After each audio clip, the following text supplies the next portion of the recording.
I think we actually launched successfully again. Hello, everyone, Hey, and welcome back to the Symphony. Symphony Entertainment, Gaming, and Arts is my gaming company that focuses on horror systems, indie games, organic content, and player agency in an attempt to bring a symphonic approach to horror role playing. I am your host, Bridget Jeffries, but this afternoon I will not be serving as your keeper of arcane lore because we have backer, super friend, super fan, keeper Matt Doc Tracey bringing with him his copper best-selling Miskatonic repository scenario, all part of the game. But we'll get to him and that content in just a moment. If you are not aware, for the entire month of May, we hosted Miskatonic May, a symphony celebration of Miskatonic repository content. So this is actually our final game, and wow, what a ride it has been going through this entire month. If you're here now and you're wondering, hey, what exactly is the Miskatonic repository? The Miskatonic repository is an official online collection of user-made content that allows creators like you, like me, to publish, sell their own 7th edition Call of Cthulhu playable content. So creators can make money off of their published content. They can make it freely available, or they can put it up pay as you want. It's completely up to the creator. If you have questions about the program, how to publish, or where to get support, especially if you have any questions with compliance, feel free to email me at bridget@chaosium.com. That'd be bridge that you walk across with 2 T's at chaosium.com. And I will get you plugged in to some really amazing communities who have invested their time, their dedication, and their creative energy in supporting other Miskatonic repository creators. So, like I did with the last 4, I'm going to the last 4 episodes that we've done. I'm going to list them off one final time.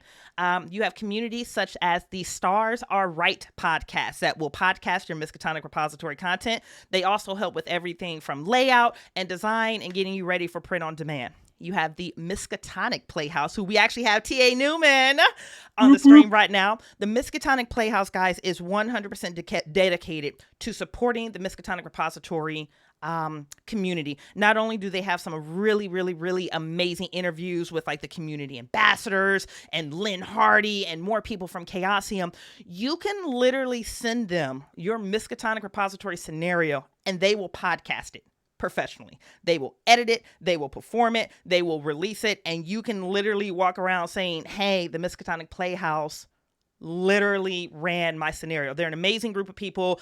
T.A. Newman can tell you more about them in his introduction, but I can't speak highly enough for the Miskatonic Playhouse. You also have the Council of Chagas, the organizing body of the Miskatonic Repository Con. Now, MRCon is an annual convention that happens every October. And guys, it's 3 days of panels, workshops, and you playtesting, debuting, running, enjoying, playing Miskatonic repository content. The chair of the Council of Chagas is Heinrich Moore, and just to double down on how much value there really is, he has a YouTube channel called Heinrich Moore Presents, where all he does is help you in video format with your process, when to know when you're finished with a scenario, how to market your scenario, or how do you price your scenario? What's too high? What's too low? How do you price per page? All of these really amazing resources are available to you. And speaking of resources available to you, I am super excited to be able to copy and paste this link into the chat. Damn it. If you missed the announcement, Roll20 and Chaosium just announced that they've officially agreed to support Miskatonic repository content on the Roll20 virtual tabletop platform. So if you've been sitting back wondering, like, I wonder if I should publish something, it's now. Now is the time. This is a great time for you to hop into this community. Because boo, we've got you, and we're getting worldwide recognition at this point. So if you got a 7th edition Call of Cthulhu ideal in your head, come holler at somebody. We'll get you across the finish line. Whew. Before we get into the game, 2 quick announcements. Symphony Entertainment does have a Patreon, so if you like this content and you would like to help us create more of it, feel free to back us on Patreon. Tiers are fleshed out with everything from free product. All of our backers got a free copy of Pirate Borg, gifted to us from Libethron. We have postcards, we have voting privileges, we have movie nights. There's all types of really fun, sexy stuff there. So you can back us on Patreon at patreon.com/Symphony Entertainment. Last announcement, we are hosting a giveaway. 5 for 5. I absolutely love community content creators. Keeper Doc is giving away a free PDF copy of tonight's scenario, all part of the game. To enter, you do have to be a follower of the channel. So you're going to hit bang game. So that's !game, GAME, for a chance to enter. We will do the drawing at the end of the show. If you can't stay for the entire thing, thank you for spending as much time with us as you did. Check your Twitch messenger whisper weird bot thing that they have. I will do my best to reach out to you there and let you know that you were a winner. So without further ado, my loves, let's unveil this cast. Starting with our keeper. Keeper, Matt, Doc, Tracey, tell us who you are, where people can find you, some of the things you can do, and give us a little teaser about what we're going to be playing today. All right, so I am Doc, but not that Doc from last week. We had a fun little name swapping around at Chaosium Con. There were 3 people who all go by Doc, and there's a running batch of, are you Doc? Not that one? Not that one? Oh, that one. Okay. Oh, okay. I wrote this scenario with the Write Your First Adventure November cohort last year, so that was actually super awesome. They were super helpful with the Storytelling Collective. If you want to, as Brady said, there's tons of resources out there. They were a great one.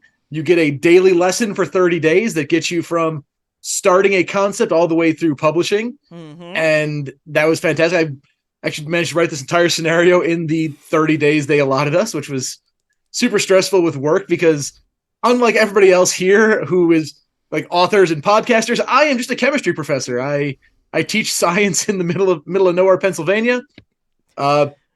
So yeah, in between running labs, I'd run back to the computer, tap out a few paragraphs here and there, and then run back to the kids before they blew the lab up. And I'm working on my second scenario, so keep an eye out for that. That should be out in about a few months, depending on how dedicated I get to run. Taking more time with that one, but for tonight, it is essentially the movie Clue meets Call of Cthulhu. Oh. I'm so excited. And this cast is so strong. I'm super stoked. Okay, amazing. Doc, welcome back onto Symphony Streams. Kicking it over to Bucho. Baby, you already know the routine. I don't need to tee you up. I do, and my shit is already broken at this point. So I'm Bucho. Super thrilled to play Call of Cthulhu tonight. You have seen me on previous streams, such as Symphony 2, The Thirst Strikes Back, Symphony 3, Return of the Thirst, and pretty much all of the sonatas, even the ones that I haven't been scheduled to play in. You can find all of my books, my art, pretty much anywhere where I've just kind of blown myself all over the internet through my Linktree, and that'll take you to my paintings, my published books, whatever. Also, you can just stalk me on the Discord server. I'm pretty much there all the time. So, yeah. Bucho, you're literally Symphony soulmate at this point. Oh, I love you so much. I am the stable keeper of the stable of hoes. I wasn't drinking this time, so I didn't have to spit all over my mouth. No, that was really disappointing. I was hoping for that.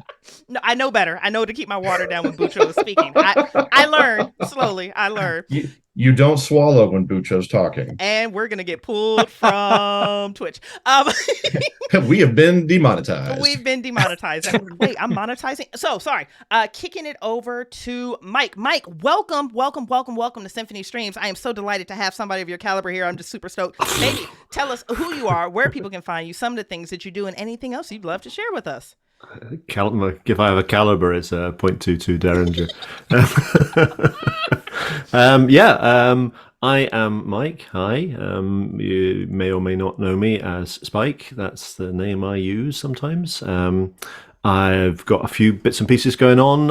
I've got my own little podcast, Mr. Spike's Bedtime Stories, where I read creepy tales, ghost stories, and weird little essays from usually from kind of the Victorian Edwardian era. So look me up, give it a listen. Hopefully you like it. And I'm also a cast member on the Old Ways podcast, which I will plug for their Horror on the Orient Express campaign, which is hotting up now as we're reaching what we think might be a bit of a climactic kind of moment. So we've been playing that for a wee while now, and things are really starting to get hairy. I've also been lucky enough to be a GM for a game of Vaesen, scenario written by David Wortman called The Friend, the Fiend, and the Shadow of the Night for the Old Ways as well, which is a lot of fun to do. And I have been extraordinarily lucky to be a guest star on the How We Roll podcast when we played a Vaesen game there, and also on the Apocalypse Players podcast where we played Crimson Letters, which is an absolutely fantastic scenario. And that is kind of me. I hang about the Discord. I'm on Symphony. I'm on various other Discords as well, where I spout nonsense from time to time. Not much else to say, really. I'm just a person. I live here. I live in Scotland, and it's lovely. And the sun is shining. Mike. It's been lovely. You're But I am Mr. Mike. Yeah, this is We true. love This you. is my crime and also my punishment. I told y'all he was sexy. I warned y'all. And I can't even do the last but not least because we all know who TM Newman is, but I still want to hear it one more time because I genuinely love his damn face so much. Newman, tell us who you are, where people can find you, some of the awesome things that you do. Hit us, baby. Hit us and hit us hard. Well, it's lovely to be here. I'm glad you like your face. My mother gave it to me, and I will pass on the compliments. I am smart ass / lucky to have landed this gig with the Playhouse. So I'm the host of the Miskatonic Playhouse, and we do some cool stuff. And I say we, and I can't take much credit for it apart from turning up and just talking. We've got amazing editors, Cosmic, Pete. We got someone called Hedge who kind of runs everything, but we all pretend he doesn't. Stu's our producer who tells us all what to do, and then we all don't. And then he kind of tells us that we didn't do it, and we all go, oh, shit. Yeah, we're all a merry band of Playhouses, really. But we're doing some really good stuff. We've got our second season coming out soon of our main feed story. So we're really excited about this. These are our films, much like this. These are our filmed productions that are coming out. We've got some brilliant matinee productions where you'll just get the audio podcast, but they're still available on anywhere you get your podcasts, and also on YouTube. And then we've got some crazy fringe material, which is brilliant. And one of the episodes, which I got to play in, we had some guests, and I'm not going to name drop them now because I don't want them to be embarrassed. But one of them did that thing where they were amazingly nervous about playing and just kept drinking. And it was brilliant. And then we had to get to a point where we went, should we pause for the night, guys, and maybe revisit? And it was brilliant. But we'll talk about that another time. I like Doc actually had a very similar experience with writing scenarios. I teach a bit further down from a chemistry lab in a drama studio and do the same thing. Students, work. I'm just going to be typing on my laptop here whilst you do that thing I said.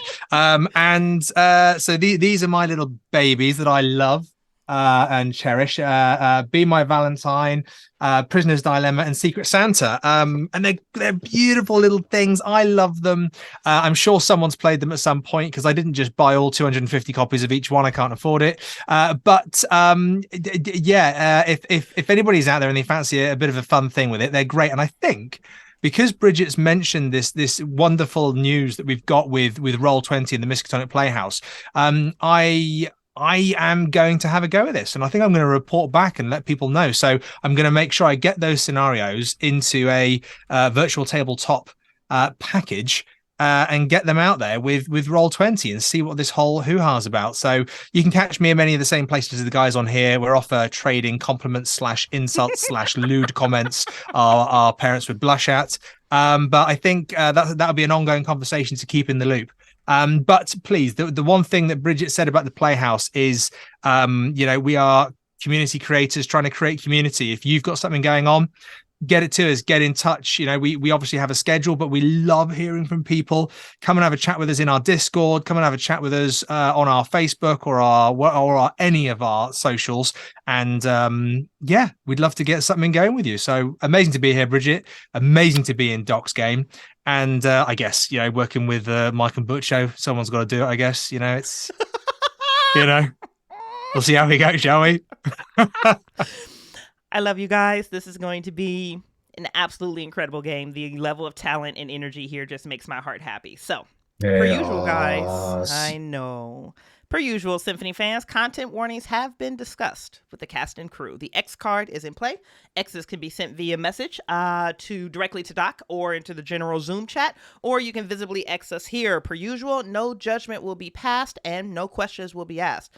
We will also be using the green, yellow, red traffic light method when needed. So, without further ado, let me get the hell out of the way and turn the stage over to Keeper Doc. Well, thank you, Bridget. Our curtain rises on a day in late October 1922, and four college friends have all received a letter from an old friend, Jameson Cartier III, who invited them to a way to rekindle their friendship, shall we say. And if one of the cast would be kind enough to read that letter. I've got it up. Okay, Bucho, why don't you nominate Bucho? Bucho, why don't you read us that letter that you received in the mail from an old friend? My dear friend, I know that I've been absent some time in your life, and I hope to rekindle the flames of friendship that have been reduced to embers. I long for our times as chums back at Miskatonic discussing the darker side of the world. Have you heard of the Hall Mills case? Not enough evidence to convict. We'd have done better. Perhaps we could bring back that feeling with a little ingenuity. Your presence is requested for participation in an immersive experience of a most gruesome facsimile, a murder mystery. At Noble Branch Estate, I have coordinated for my staff to play roles as possible victims and as a murderer. You will be charged with uncovering the murder most foul to take place, but beware, this game is a most dangerous one. While you hunt for the murderer, you may be counted among their hunted. Can you solve the mystery before the end of the evening, or befalling the homicidal rage of the murderer?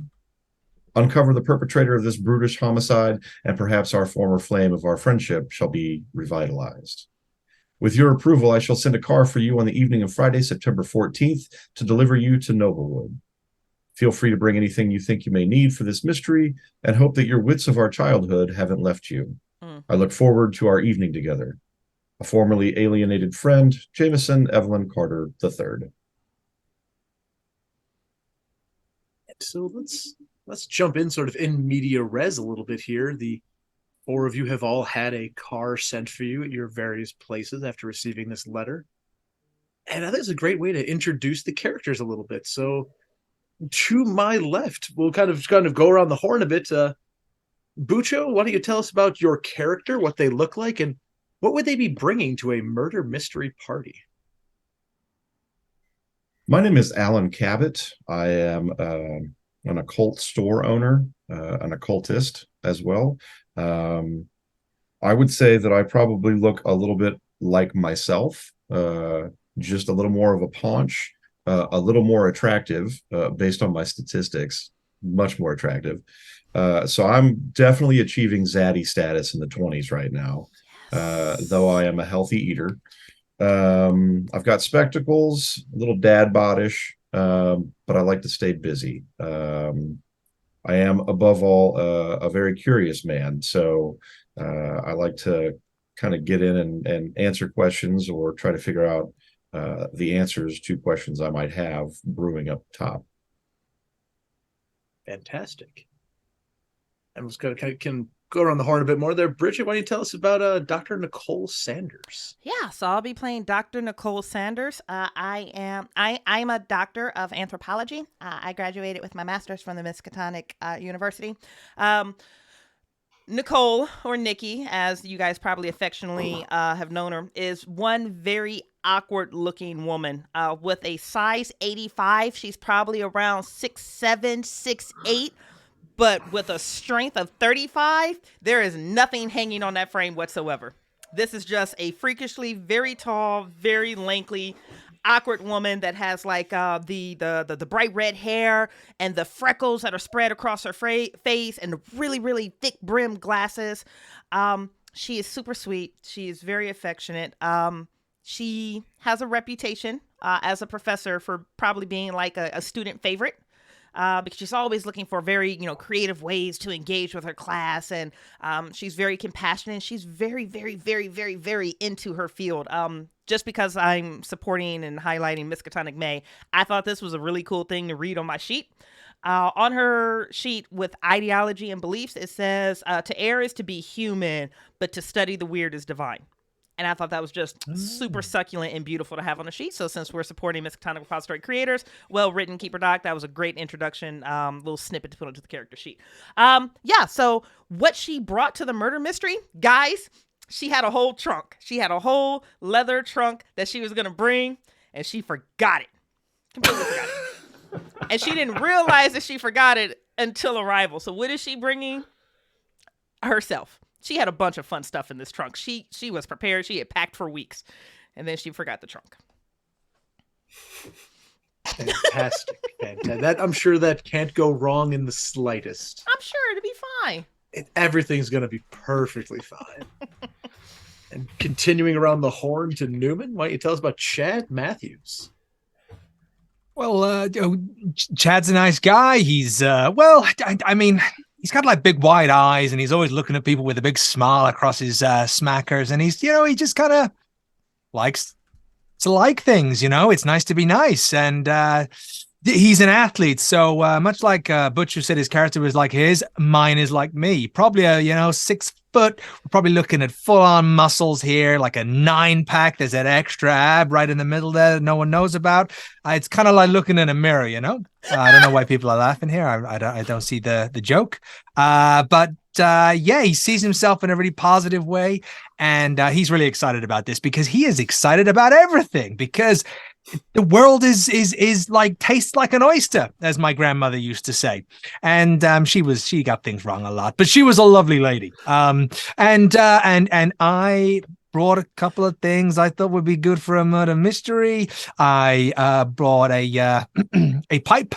But I don't smoke because, healthy body, healthy mind. So it's just a pipe that I'm going to have in my mouth. I also bought a magnifying glass, There we go. which, it's just like a I'm watching you kind of thing, but always with a smile because people are lovely and I like people watching. But lastly, my most valued item I think I'm bringing to this murder mystery is a newspaper. And the newspaper has eye holes cut out of it. I love that we're starting with the shade early. I really appreciate that. Out the gate. But we're us. We're who we are. And I love us for it. I think we broke Doc already. Oh Jesus! This is gonna get interesting. And last but certainly not least, Dr. Julius Fisher. Why don't you tell us about yourself? Yeah, sure. So Julius Fischer was born in Berlin, Germany, and at the age of around 13 or possibly 14, he's not exactly sure, he bought a third-class ticket to cross the Atlantic to the new world, to the land of opportunities, to seek out a new life. And after spending a number of years drifting around, picking up jobs here, there on the eastern seaboard, he eventually found himself in Arkham, Massachusetts, where he was working as a porter at the St. Mary's Teaching Hospital. Whilst he was there, he discovered that he had a keen interest in the work that was being done there by the doctors. And one of them, a senior member of the staff there, noticed this, took him under his wing a little bit. And with his assistance, he was able to gain a scholarship to study at the famous Miskatonic University, where he graduated, achieved his degree in medicine, summa cum laude in his class. And he's very, very proud of his certificate, his diploma, for his medical degree. He then went on to work as an intern for some time in St. Mary's Teaching Hospital, before finally, not that long ago, securing a residency, a position at a small private practice a few miles to the northeast of Arkham itself, in a quaint, tiny little fishing village by the name of Innsmouth, where he lives to this day. Julius is a tall man. He's not quite as tall as the other doctor in the party, Dr. Sanders, but he is around 6'4", 6'5", but he is incredibly thin as well, a rather gangly fellow, long arms and long legs. When he walks, it's more with a lope than with a stride. He's got short, dark hair, which he keeps neatly combed around his slightly protuberant ears, and he wears little glasses, little pince-nez, and he sports a thick and luxurious moustache, which in some small manner he hides his slightly prominent, rather crooked front teeth. what he has brought with him to this murder mystery is, of course, his Gladstone bag with his doctor's equipment, and also he has in the bag he has brought some of the bits and pieces that one might use for the new science of forensic analysis. He has brought powder to dust for fingerprints, because he has heard that one can tell that it is unique to individuals. The whorls and swirls on their fingers. No two people have the same. So he thinks this is very, very useful. And he also has brought a magnifying glass with him, because one never knows what tiny little piece of evidence might prove useful. Perhaps a hair or a piece of fiber from an article of clothing or something of that sort. So yes, he has brought that along with him, and but most importantly, he has brought with him his keen, sharp, analytical mind. Wonderful. And yes, I shall be keeping up this ridiculous accent for the next 3 hours. I'm gonna throw it out there to anybody in the chat. I know I mentioned this in the cast group chat. Any accents I do, I apologize if they border on things that should get me thrown in the Hague. They are done from love. They are not done to offend. Please do not send me away for bad accents. Yes, So I would like to apologize to anybody from Berlin or Germany for the unutterable insult that I am paying towards them. But I hope they will take it in good sport. I'll apologize to anybody in Wales for my accent too. Then, just in case they, misinterpret. My family's German. You're good, Spike. a stream that starts with a bunch of apologies. That's a great sign. I wish I actually knew some German words. Dankeschön. I know that I can say thank you.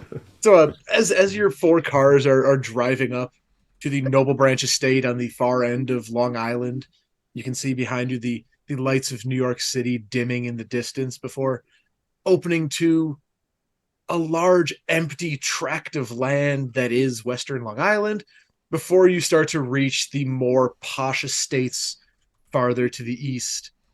And you can see just on the horizon a large estate standing alone on a hill. And you recognize this to be the home of your friend Jameson, having spent some time there and your time after college for some time before losing contact for whatever reasons you may have done so. And the cars all drive their way up. And you can hear the creak of the gate as the NB on the front gate swings open to greet you. The moon shining down on a glassy lake as if a flame. Lovely hedges dot the landscape on the way up to the mansion. And we're just going to rip this first roll off quickly. Would everybody give me a spot hidden roll to start things off? Hey.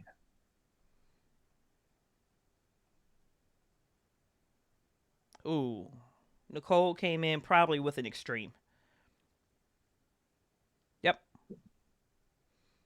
All right, so Nicole definitely passed. Anybody else pass? Yeah, I got a hard success. Hard success. Oh wait, no. Yeah, hard success. What are we rolling again? Normal success. Spot hidden. Spot hidden. Oh yeah, I got a pass. Fantastic. Yes.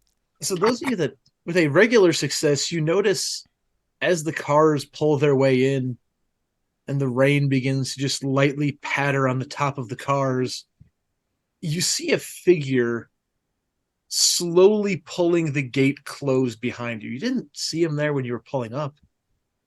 But with that extreme, you see this figure is wearing a white Venetian mask. There's some patterns on it. You can't quite make them out. It's dark, obviously, and as the car goes by, continues toward the mansion, you notice he is wearing a mask. Alan sees this, and remembering his history with Jameson. Jameson always seemed to kind of lean. He always seemed, at least to Alan, to be a little hyperbolic in some things. So he sees this masked figure, and he goes, "Ooh." We'll see what he's got in store for us. Of course. Dr. Sanders can't help it. The second, because she's probably stuffed into this car right now. Like she's super uncomfortable, stuffed into this back seat. And I think if she catches it, like in her periphery, and she turns, she looks. Is there any way that we could stop the vehicle so I could observe that mask? I recognize the designs, but I don't. Is there? No. Okay. The driver just ignores you and continues forward, not saying a single word. They've been quiet this entire drive, and as you come to the house, you see in front of you a very large mansion, but you know that this is almost a reverse TARDIS of sorts. The outside is very large, and it looks as a command is smaller on the inside. And standing at the front door is an older gentleman, his face seeming years of work and age, his hair neatly slicked back, though graying and not trying to hide it. He's wearing himself a nice black tuxedo. In his hands, you can see that he's also holding a mask. This one, in the light from behind him, you can see has red and gold swirls on the outside of it. And he simply says, "Welcome to Noble Branch Estate. I trust you are expected." Oh, yes, I believe so. Yes. Are you the head butler? Yes, my name is Winston. I am the butler of this estate, the master of the house, and I ensure that all things go according to plan. Well, thank you very much. I'm Dr. Julius Fisher, at your service. Will we be meeting Mr. Cartier shortly? Yes. Dr. Fisher, a pleasure. And he reaches out and extends an umbrella with one hand to help you to avoid the rain. And says, the master is not feeling well this evening. He's slightly indisposed, but he has assured us that everything should go according to plan. Well, I'm more than happy to look to him if you like. I'm a medical practitioner. Oh, please, sir, that's quite fine. We've had the family doctor come to check on him, and he was prescribed a bit of bed rest, so it's best to leave him be. Yeah, well. I hear this and I start to get out of the car using my skull-topped cane to support me. I'm wearing like dark brown slacks, boots, and a white dress shirt, no tie. The sleeves are kind of rolled up to the elbows. I mean, it's Jameson. We don't really need to be we know each other. I don't need to be fancy for this, and we'll see how this goes. Winston, thanks. Where should we go? And I'll turn around and put my hand out for the next person getting out of the car to help them out, whoever that might be.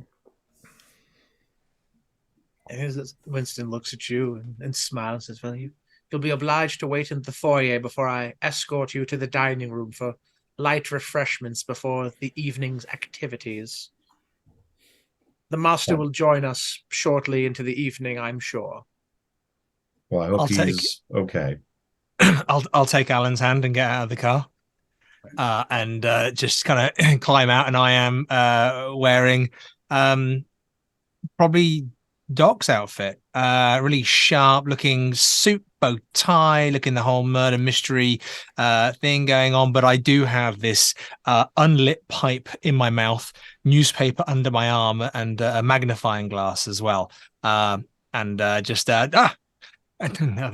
you, Alan. Winston, was it?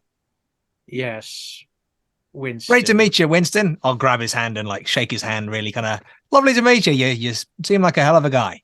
And he'll kind of, as you shake his hand, he kind of looks down at his palm, and you can see him kind of still wiping it on his pants a little bit. And say, "Yes, please, this way."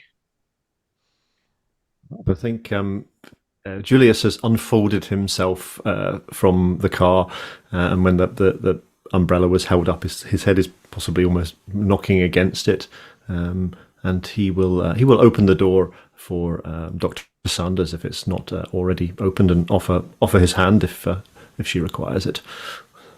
Dr. Sanders. Dr. Fisher, it is a pleasure to see you again. She's going to hug you. She's going to take that hand and somewhere in this my goodness. room and hug you. And he will return the hug. Well, yes, indeed, it is wonderful to see you again. It's wonderful to see you all again. In fact, it's been too long. Indeed. And as she's heading inside, so who is interested in a bet? I suppose that Jameson is not actually sick, but this is a part of the presentation, and I am willing to put $1 towards it right now. I will join that dollar, but I agree with you. I will join that dollar, and I lift up my newspaper with my eye holes. I suspect Winston. Did you see that guy? Oh, sorry, Winston. Can you hear me? Sorry, Winston. I kind of suspect you, and I suppose you should know about it. No secrets. No. It's my thing. No secrets. Is Chad Matthews playing at Spycraft? Because I love this aspect. Yes, absolutely. Yeah. He heard murder mystery, and he's just kind of, going into what he thinks a spy does. Nice. As you're saying this, Winston just turns and doesn't. I'm not even. You don't need a psychology roll to see that he just looks at you with this. His face just has pure disdain. He rolls his eyes a bit, and well, I suppose the game will have to start for you to start suspecting people. Sounds suspicious, Winston. Gosh, let's get the game started then. But, Mr. Matthews, don't you think it would be a little obvious if the butler did it, huh? Or perhaps it is reverse psychology, yeah. Yeah. Julius, yeah, you're right. Unless you think it's Winston and you're trying to throw me off the case so you can win the dollar. This is going You're to a be clever delightful. man, Julius. Dr. Julius, you were always a smarty pants. Oh, it's very kind of you to say that, Chad. Very kind of you to say that. I mean, we are all graduates of one of the most prestigious universities in New England. So, I think we shouldn't put ourselves down in any way. We are all each and every one of us quite adept at solving mysteries, are we not? And this seems to be it's going to be a wonderful opportunity to meet up again and catch up and talk over old times. But at the same time, the game, as Mr. Holmes says in those wonderful stories by Sir Arthur Conan Doyle, the game's afoot. Alan stalks up the stairs through the door, and he says, "Nikki, I'm going to make another bet with you. I think it's going to be Mr. Cabot in the conservatory with the skull-topped cane." And then I get inside. I will take that bet. I will take it. And she's just lankily, almost like not hobbling, but running behind. She's delighted. She's so excited to be around her friend. She's so excited for this distraction. But I do have a quick question for you, Keeper. Something stood out to Nikki about that original letter that Jameson wrote. And it was, what was the sign off? Was it often isolated, often alienated? Alienated. Your alienated friend. Formally alienated. Alienated. I'm curious to dive into a little bit more about what they may have been referring to in that. For all I know, that's some weird 1920s colloquialism where just that's how people signed off on letters. If that's what it is, it is. But otherwise, I'm like, that's a weird way. That's like saying, all right, I hope you guys all come to my house. The friend that you guys didn't give a fuck about, Bridget. I mean, I'm trying to figure out where that line is. It's more what Bucho was saying. Jameson is known for his theatrics. Okay. He is over the top. He is the guy that the term extra would almost be an insult to how far he goes with things. Got it. Okay. So we didn't have a falling out in the past. No fun. Just friends growing apart as things happen. But no formal reason to think that there was a reason you just cut him out of your life. Understood. Thank you for the clarification. Of course. And as Alan pushes his way into the house, you see a sprawling foyer. You see doors. So for the four of you in the handouts, this would be the one that is marked the map of Noble Branch that can help you out to get a visual there. Baby, do you want that public facing? Sure, why not? Okay. Is this the one called Maps General? Just the one? Just the one. Just the one, the map of the house. Correct. The audience might have got a little bit more than that. Thoughts and prayers. No, they're good. So as you walk into this foyer, you can see that Winston slowly walks behind you, and he begins to fasten the mask around his face. And he says, "I've been instructed to answer any questions. Dinner is to your left. To your right, you will find a ballroom." And as he's waving his arms, his head snaps hard to the left, and you can see a woman standing on that stairwell, just idly dusting, not a care in the world or a thought behind those eyes. And, "Oh, hello, well, welcome to Noble Branch." And Winston turns to her and says, "Evie, we talked about this. You're supposed to have your mask on." Oh, are there masks for all of us? "Oh no, the masks are for the staff. We've been given roles to play tonight." And she begins to put on a mask with a gilded inlay and splotches of purple all over it. "I'm so sorry. The masks tell you when the game is happening, and I suppose, well, if you're here, the game is on. Have fun." And she glides up the stairs as Winston places his arm around you, Alan, and begins to guide you toward the dining room, muttering, "It's so hard to find the good help." I'm well aware. Yeah, I run my own shop, and it's been very difficult to find a worthy someone to help out. Evie's been with the family for some time, but she's not what you'd call bright. What do you mean by that? She's been with the family for some time, but when she works, she forgets things. You'll forgive her. It's nothing major.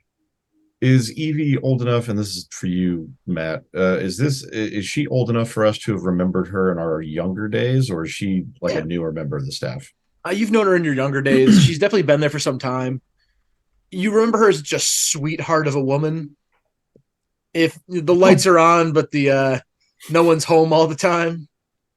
But she's been there for a while, and she, like I said, not a thought behind those eyes is really how you would remember Evie. So have we visited the house before in the past whilst we were students? Past, yes. Yeah. Yes. And I take it that no, sorry, Karen, that's okay. Just in that, hearing that she's sweetheart, eyes glazed, something else going on. I'm just nudging Nikki and just kind of going, "I'm gonna change my dollar," and I just hold up my magnifying glass towards Evie. That she's the one. She's the one. You wait and see. That might be a very clever deduction. Understood. I will alter your bet. Winston, I wonder if memory serves from the past, when we were here in our younger days, the Cartiers had a rather splendid wine cellar. I don't suppose there's still, in these days of prohibition, there is still anything left there that might possibly be available to the guests, perhaps? Just inquiring. For the first time since you've walked into this house, you catch a glimmer of a smile across his face. He goes, "Well, there's no prohibition here." Oh. And he opens the door to the dining room, and you can see in the corner there is a miniature bar sitting in a very well-appointed dining room. There's a fireplace to one corner, a table set for 15. And at the bar, he says, there's no prohibition here. You can help yourself, Doctor." Oh, how splendid. Well, would anybody else care for a glass of wine or a sherry or something? This may be a hard one. I don't know if we have any here. I'm not much for wine. Is there any cognac available? There is, in fact, a decanter of cognac. When you're a man of means, prohibition means nothing to you. I'm going to turn to Chad a little bit, and I'm going to elbow and be like, "Here's a side bet. I bet you Jameson is going to pretend to be one of the staff under the masks." Oh, that is. I'll turn to Nikki quite quickly, just in case she was just kind of doing something else, and just go, "Hey, Nikki, I think that Jameson might pretend to be a member of the staff under one of the masks." That would be so wicked and quite clever. Oh, I know. Are you putting $1 towards that as well? I'll just kind of like look towards Alan and see what he's doing. And yeah, I am. Yeah. At this point, Alan has decided he's just going to fuck with Chad the entire rest of the time. Like, tinfoil hat, conspiracy theory, feeding him all night long. In fact, Chad will turn to Alan after he's given him the thumbs up and he's just said, "Yeah, I'll put $1 on that." And he turns to Chad with the magnifying glass over his eye, so that when he winks at him, the wink is just ginormous. Magnified wink. And what is Dr. Fisher doing at this time as you're being pushed gently into the dining room? Dr. Fisher is going to stroll over or lope over towards the bar and say, "Well, what can I get everyone then? Let's see what we have here. Oh, that looks like a rather nice Côte de Rhône. I think I'll have a glass of that myself. Chad, what would you care for? Is that a meerschaum? Or are you just pleased to see me?"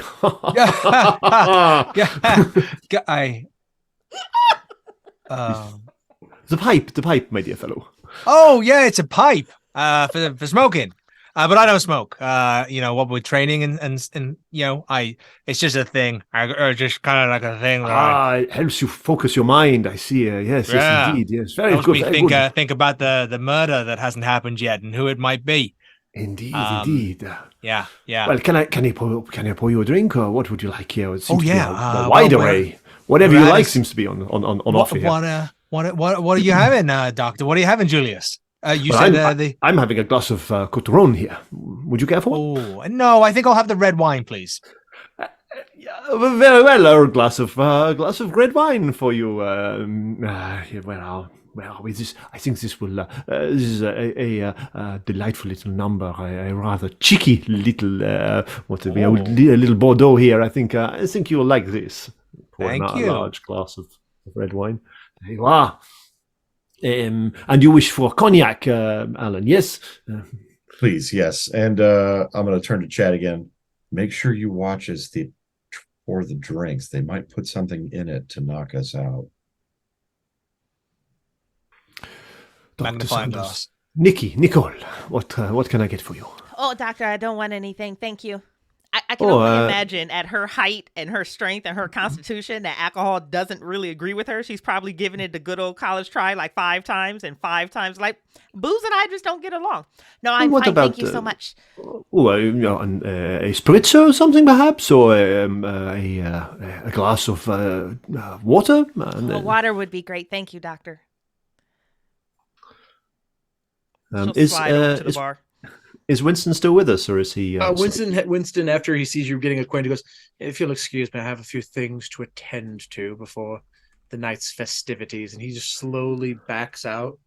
You can see the door just being pushed. He's not breaking eye contact as he's walking out. That's creepy. And as you're all watching him, a door swings open, and in walks a figure wearing a chef's coat with a short cropped haircut, carrying a tray of cucumber sandwiches. Oh. And they set them on the dining room table and say, "Well, here's your food." Thank you. Frankie. And you notice they are not wearing a mask, but they do have one tucked in their back pocket. Do we know Frankie from years gone by? No, you do not. Frankie is a newer addition to the estate, you would guess, given it has been years since you've seen Jameson and everybody else. But they drop the sandwiches on the table, and you will see this look of disdain and anger as they walk back to the kitchen, muttering something about, "You have so many people, you make me cook all the food." Can I get a glimpse of that mask in the back pocket as he's walking away? Of course you can. Their mask is yellow purple and black on a white background. Yellow, purple, Purple black. and black on a white background. White background. And I just want to correct myself because I just heard your correction. They, them pronouns? They Yep. then pronouns. That's correct. Got it. Okay. Frankie, is this are we looking at the starter here? A bit of classic cucumber sandwiches, or And that'll be more later. And they don't even break stride walking away from you. Oh, There's more coming, but I got shit on the stove. Oh, I love this game. Oh. Yeah, I'm okay, having such a good time with this. yeah. Frankie, before you go, I see the table is late for 15. Are you expecting more guests? Look, Jameson's got he's got the invitation list. You'd have to ask him. Well, I understand he's a little under the weather. If you're cooking, I would imagine he has told you how many you are catering for. Has he not? I was just told to make the sandwiches, to make some soups. I got a roast coming up. He didn't tell me anything. He just said cook. I see. I understand, of course. Well, I won't hold you back from your duties any longer. Yeah, Thank you. Sounds like a good alibi you got there, Frankie. Wink. Wink, wink, winkety wink, wink. I'm gonna As you said, they just I'm gonna elbow Chad again and be like, they have access to knives. I'm gonna elbow Nikki. I'd like to change my dollar bet to Frankie, please. Okay, we're adjusting your bet now to I Frankie. think we need to have some sort of sweepstake running, do we not, or something? This is wagers that are shooting back and forth. I'm getting rather confusing now. Who do we think is our favorite now for the murderer? Do we think it's Frankie, the rather surly chef? Do we think it's the slightly vacant maid, Evie, Vacant. or is it rather officious and somewhat taciturn Winston, the butler? These are wonderful characters. I wonder what they're really like. I wonder if the murderer could possibly be one of us. Did one of you receive secret instructions in your invitation? And then she's just she's blatantly like, ooh, let's do suspicion on us. I don't know. I mean, my invitation said that one of the staff would be the murderer, but perhaps that is a bluff. Perhaps indeed one of us is actually secretly not who they purport to be. I'm gonna just discussing this. Alan, could you give me a con roll, please? Sure. Wait, what? I'll pick up a sandwich and start eating. Before I do this, I'm gonna hold up my empty glass and kind of shake it and be like, could I get another? I think it's gonna be a fun night. Julius has kind of walked over to the table and is inspecting a cucumber sandwich. Says, I think these are safe. Chad's already eaten 2 or 3. Yeah, I got a hard success on that con roll. Okay. Okay. So Yep, that's the right look right there. That's the right look. as you're munching your sandwiches, the door back to the foyer slams open unexpectedly. And in comes running a disheveled young man. He's well dressed, but as if he got dressed in the dark. Huh. He's missed a few buttons here and there. His tie is undone. And he's fixing his hair as he walks in, this bright red hair. He's tying a mask on of red and black diamonds. And as soon as you all turn, he freezes. Aha! And The goes, red herring. "Oh." Red herring, very good. Yes. And you can see on his shirt Red there are splotches of red handed. that look almost intentionally put there. Oh, I did not see anything. I think you have the wrong room. If you are the Don't- victim, Don't tell Winston I was in here, please. You didn't see me. I'm sorry. We didn't see who. What's your name? Not that I want to know for any particular reason. I'm changing my dollar bet, Nikki. I anticipated as much. Maurice. They call me Maurice. Maurice, Well. just we didn't see you, Maurice. Winkety wink, wink, wink, wink, wink. Oh, good. Thank you. I appreciate that because I just look. Let me when you're done in here, like knock on the door or something, so I know. Okay. When Huh? do you need to do you need perhaps we should go and inspect the ballroom if there's to be dancing later on. Would that be a good idea? Would that be helpful at all? Winston will come and get you. Just when everything's right. I didn't know you were in here. I thought he'd already come and got you. You saw nothing. I don't know what you're talking about. Well, I he's don't know saying that he doesn't want us to know that he came in here, Alan. That's what he's trying to get at. I'm just gonna take a real big sip of my second cognac. Yeah, it's just okay. Keeper, does Maurice have a mask on him anywhere? Maurice has one on the top of his head. Okay. He hasn't quite pulled it down yet, but it's red and black diamonds. But that is a great question. Okay. That is a great question. Diamonds. Got it. Okay. Well, Mr. Maurice, we did not see you, we did not hear you, we do not know you're here. Good. Just he slowly, as he walks out, he kind of peeks out the door a bit. Just, oh shit! Winston's out there. He sprints out the door. Whoops. Okay. Looks like he's in trouble. I would like Before to place the 50 door- cents on the fact that was theatrics and not an honest mistake by Maurice. Would anybody like to meet me for 50 cents on this particular one? Oh, I think I would. I think that was an honest mistake. Oh, yes, very good, yes, Doctor, absolutely. very good. 50 cents. 50 cents. Is this? Are we doing odds here, or how does this work? She Not has really a some gambler. actual method for it. Bridget just doesn't know what it is. Wait, you're saying that they're playing a game in the game?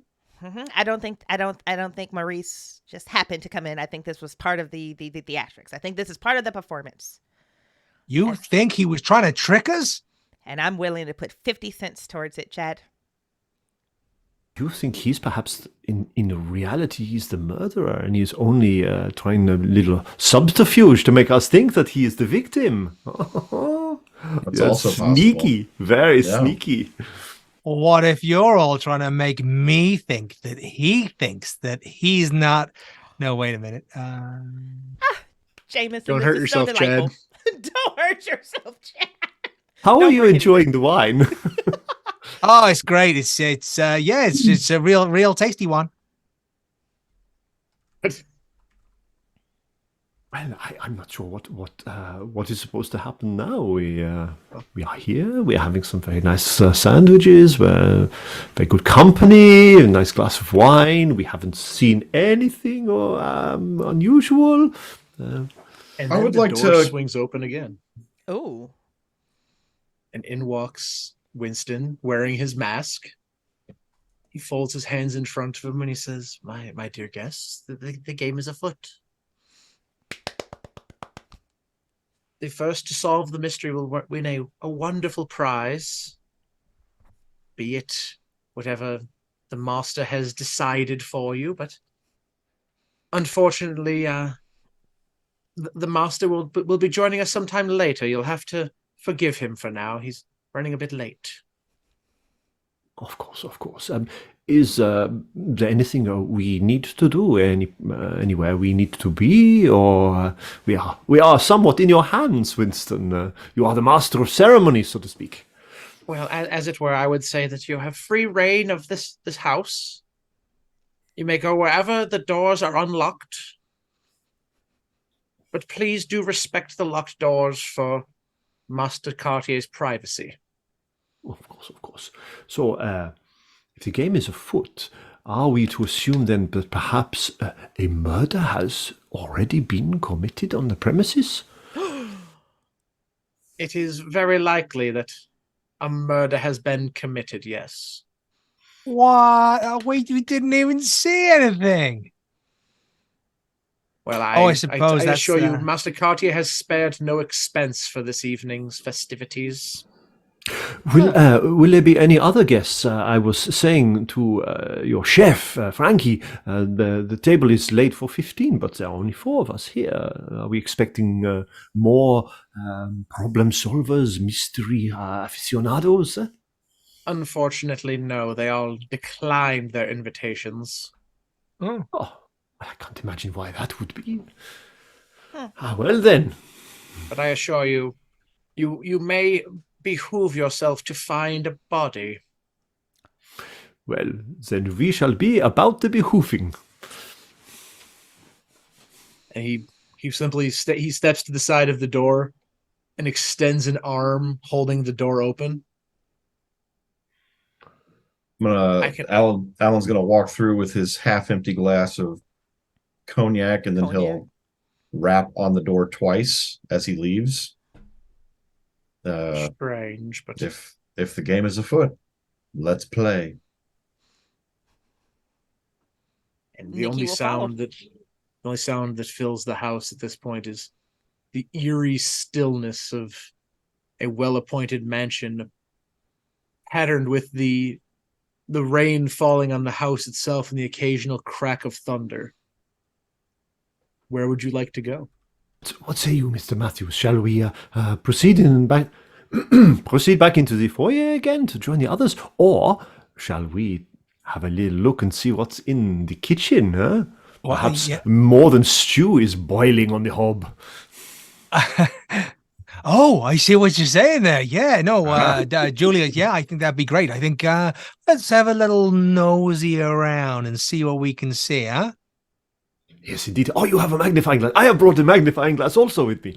Oh, then we can use them together. Maybe if we could use one on top of one, we could like a make telescope? Yeah.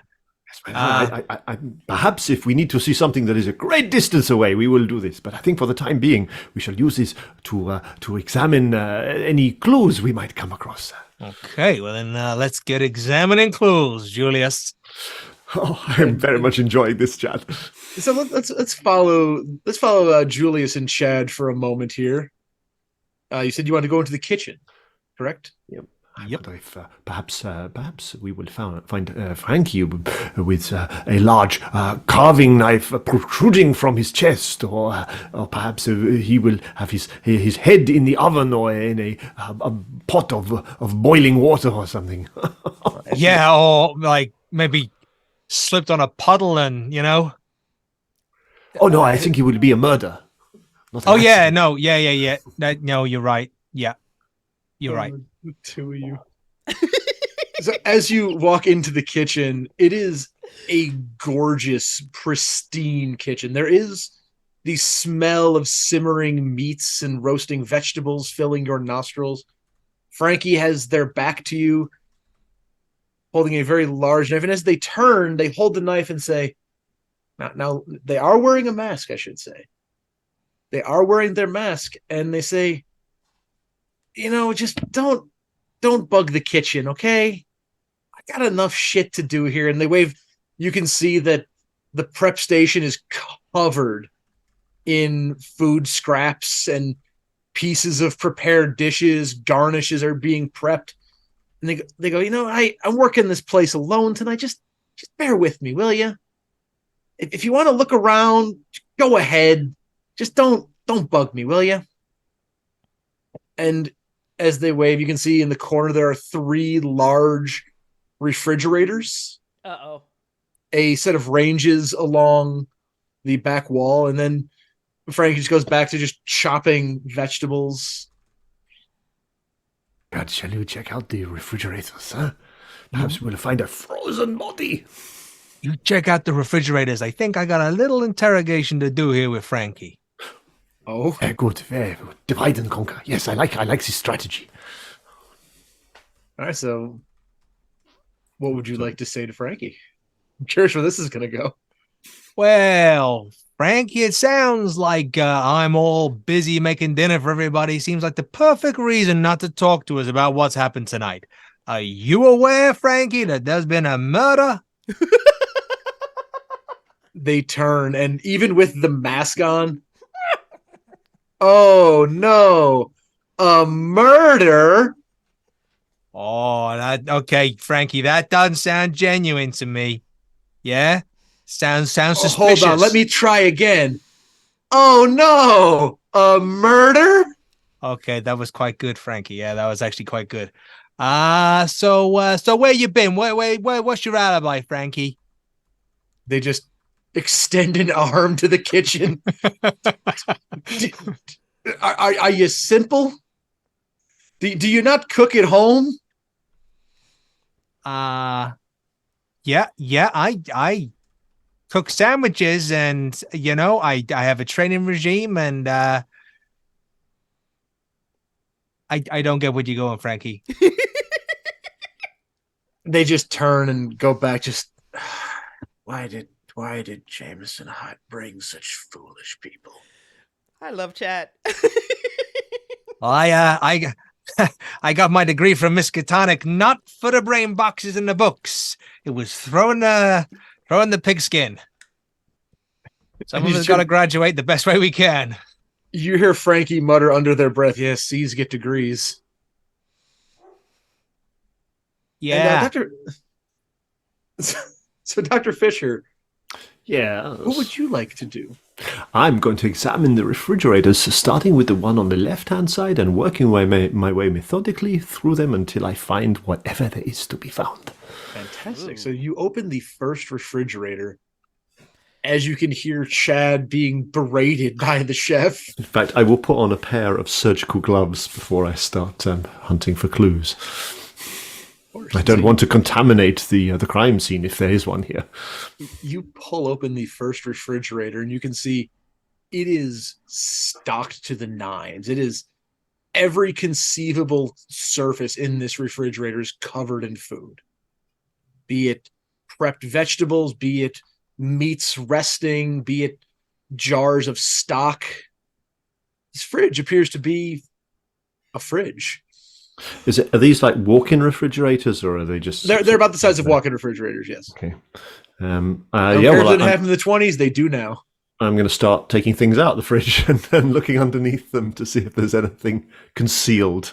And you managed to pull a few containers out, making a small pile on the bench behind you. And Frankie just pushes past Chad and goes, Don't mess things up, please. I am conducting a methodical investigation, Frankie, if you don't mind. I believe Mr. Matthews has some questions for you to ascertain your whereabouts during the time of the murder. If there has been a murder, and whoever it was that might have been murdered, wherever it was they were murdered. However, they turn and they turn to Chad and look up at him. Question number one. Who's been murdered? I can't tell you that. It's a game. Oh, okay. You want to play it like that, do you, pal? Okay. Julius, we got a tricky one. You keep him occupied whilst I continue my search of the refrigerators. I'm moving on to number 2 now. Number 1 appears to be clear. Number 2, you open it, and it appears to be more of a freezer than a refrigerator. Oh, I'm going to need a warm jacket. Oh. As you pull it open, a lot of mist pools around your ankles, and you see inside this walk-in freezer is one thing. It's a large platter on top of which appears to be a fish of sorts with slightly red scales to it. I think I found something of interest. Would you ensure, please, Chad, that the door does not close behind me while I go in to investigate further? Oh, yeah. I'll stand in the kind of the door then, just making sure it doesn't close. So the door does not close, and I've seen The Shining. I've seen The Shining. Dr. Fisher, why don't you give me a spot hidden roll? Yes, absolutely.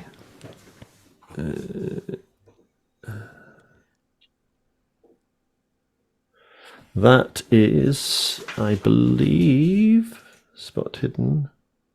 That is a failure.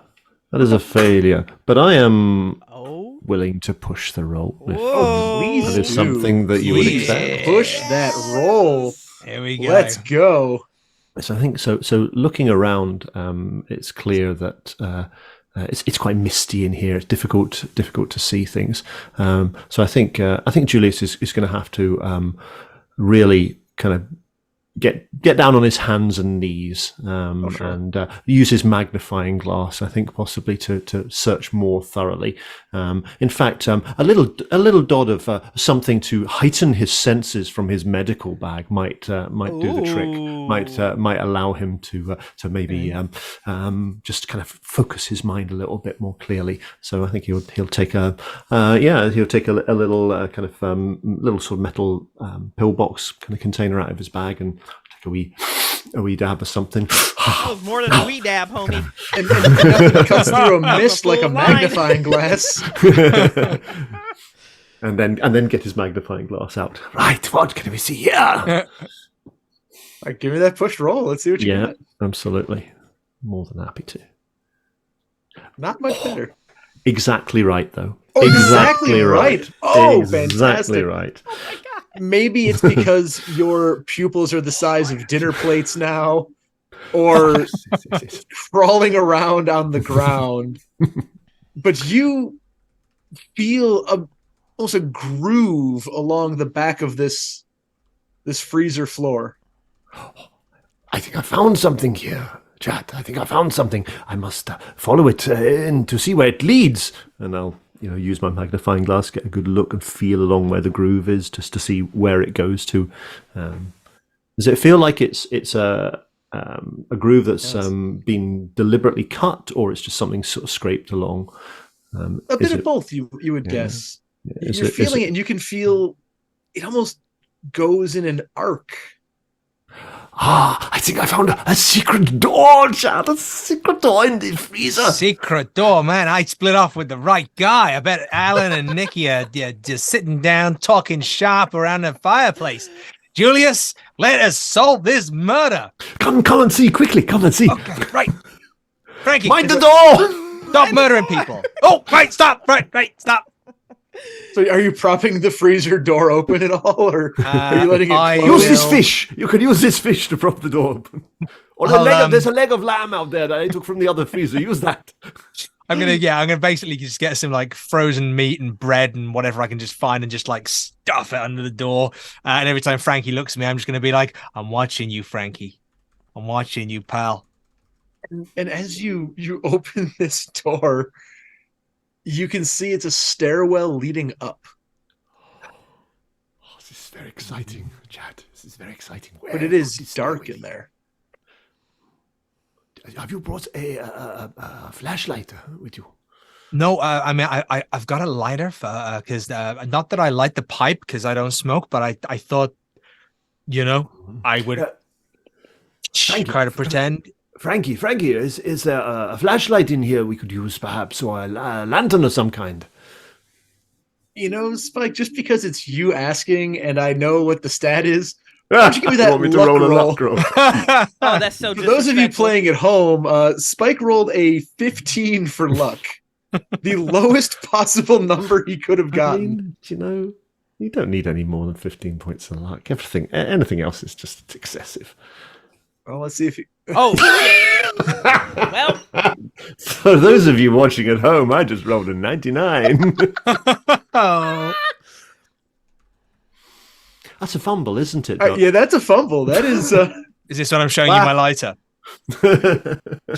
you That's so asked... satisfying. So It is. satisfying. Wow. So you ask Frankie about a torch or a flashlight or anything to see in there, and they just hold up a knife and say, "Do you want your fingers? Stop bugging me, will you?" My goodness me, I did not mean to cause any offense. I was just asking for a light. All right. Yes, that's fine. We'll manage. And Chad, just because I want to give you a chance on this here, you go to pull out your lighter, but you start to fumble it a little bit. Give me a dex roll or a sleight of hand roll to see if you can hold on to your lighter. Oh. transferred my fumble onto you. I'm taking for both of you. It was more of it was a group luck roll in essence there. Okay, my dex is 55, and I rolled an 83. Oh, Jesus. You hear Careful. You hear a plunk, blub, blub, blub, as your trusty lighter for your pipe lands in a stock pot simmering on the stove, and Frankie just turns to you and says, "Get out of my kitchen." Yep. Come along, Chad. Let us not bother Frankie any longer. And I can see they have a lot of work to do preparing the dinner. We'll be fine. We'll be fine. It all smells lovely, Frankie. It all smells lovely. And without turning around at that point, you just see one single finger go up into the air. And they ain't giving you a thumbs up. Bye. We'll head up the secret staircase in the dark. What could possibly go wrong? As the two are walking up the secret staircase, you've already lost your lighter and pissed off Frankie. Neither of us thought to bring flashlights.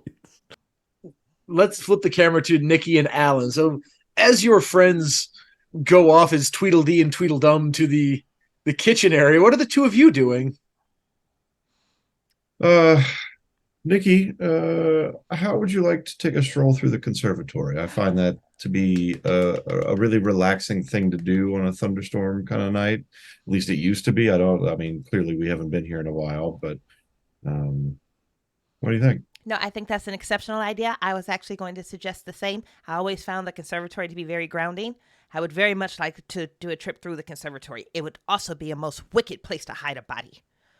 Lovely. And I'll put my elbow out kind of obnoxiously, and which he has to scoop down a bit to get into.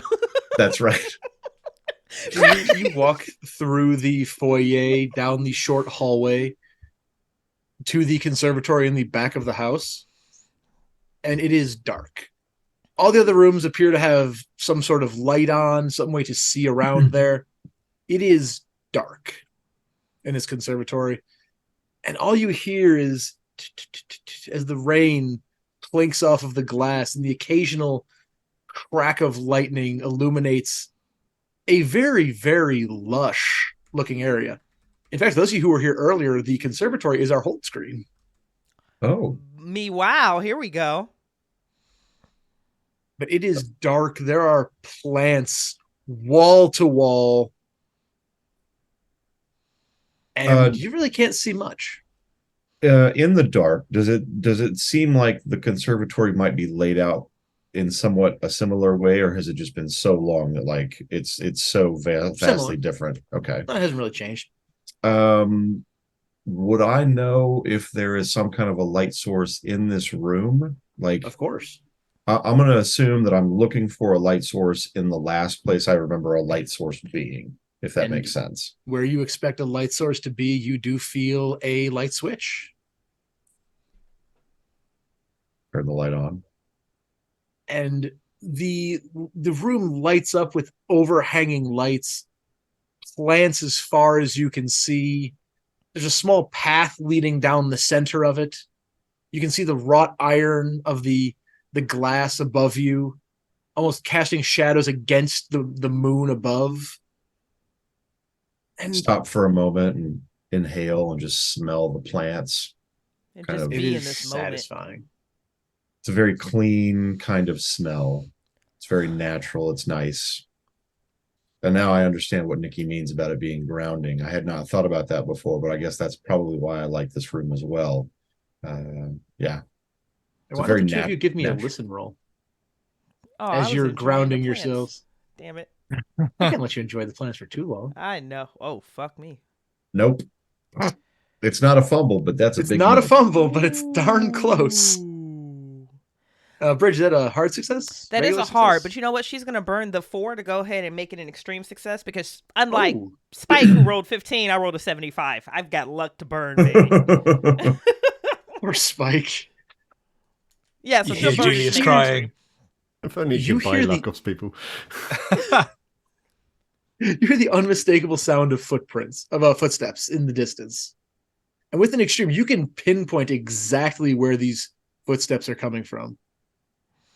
And they're walking with almost a slow determination. Step, step, step. And they're getting Towards closer. me? Okay, Or so it's they're actually getting approaching. closer. But through the dense plants, you can't see anybody. She is going to reach down and touch Alan on his shoulder, do the quiet finger to the lips, and then she is going to point with exacting clarity where those footsteps are coming from.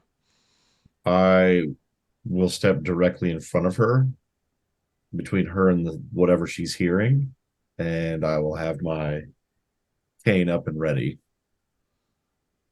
And You can feel her like trembling behind you, but it's not out of fear. She's excited. Like this entire situation has just been so amusing to her. Like she's so excited. just step, step. And as it gets closer, you can see some of the leaves begin to rustle a little bit. And coming around the corner is a man roughly Nikki's height. Oh, A very Jesus. tall gentleman.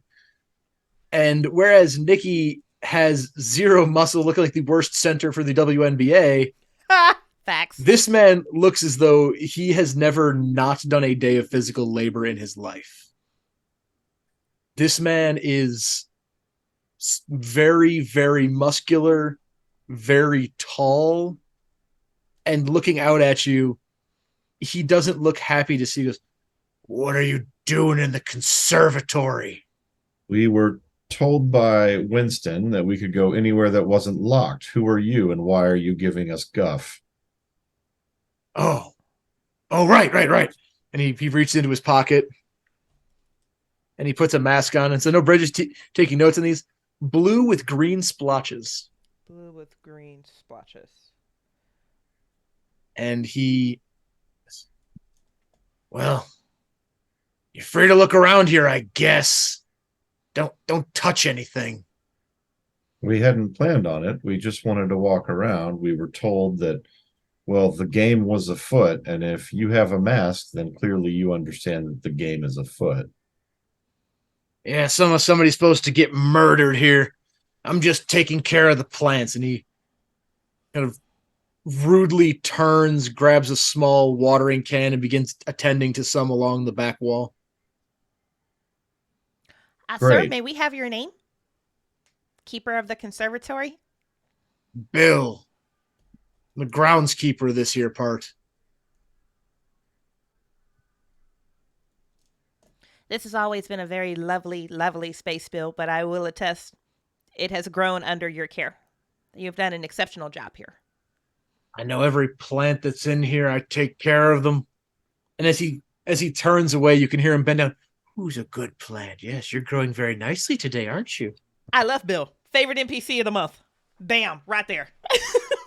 And he seems to pick up a rose, and yes, you're growing nicely. You'll be ready to be trimmed off and sent to market soon. Shall we do a circuit, Alan? Yeah. I get weird vibes off of him, so I'm very anxious to leave. He's part of the game, he's part of the staff, but I feel like he's the kind of person that if you saw him in the supermarket, you would go 3 aisles away just to no, I'm good. Yeah, let's go walk around. Yes. And then I'll put my elbow out again for her. And she'll take it. As the two of you are walking along, you hear Bill tending to some of the plants behind you. And as you're walking, you notice that they're very, very particularly arranged. All these plants are very meticulously oriented. And could you give me a spot hidden roll or a natural world roll? Oh, options. I like giving options. I like options too. Okay, that's going to be a regular success for a spot hidden. Yep. That's going to be a fail, baby. But listen, it's only a fail by, I think, 15 points. And she's got luck to spend. Spin that luck. We're going to be Spend tripping that off the luck. entire game, Luck. buddy. I need to get down to Spike's level by the end of I this was game. just going to say, yeah. Just- Challenge for today is to for Bridget to be the roller of the group luck rolls. Right. I can do it, guys, if I try hard enough and believe. So the two of you do notice as you're walking along looking for things, a pot that is not in line with the rest of them. Curiously, this pot is, you have a very, very straight line, then one pot that sticks out about 6 inches. Nikki, would you mind terribly perhaps watching my back as I look at this pot? I'd like to examine why it seems to be out of order when all of the others seem to be in a line. Of course, that was a great observation. And she'll step back and she will watch his back. So you observe it. So how are you observing this plant? I should say. What are you just gonna Well, like, I'm gonna eyeball it? Are you gonna touch the plant? I mean, I'm gonna toss. Well, not toss. I'm gonna hand Nikki my cane for something to hold on to, and I'm gonna kneel down to the pot, and I guess I'm gonna inspect it closer. Like look around at the base, find out why it's been moved, see like what's in the space where it should be. it has these beautiful pink bell-shaped flowers and dark blue, almost black berries hanging from it. Oh. And as you're looking at it, you notice that it almost seems out of place because where you would expect there to be a smattering of berries has been torn off. Are there any berries left? Oh, there are, yes. There's a few left. I'm sorry. And what color are these berries?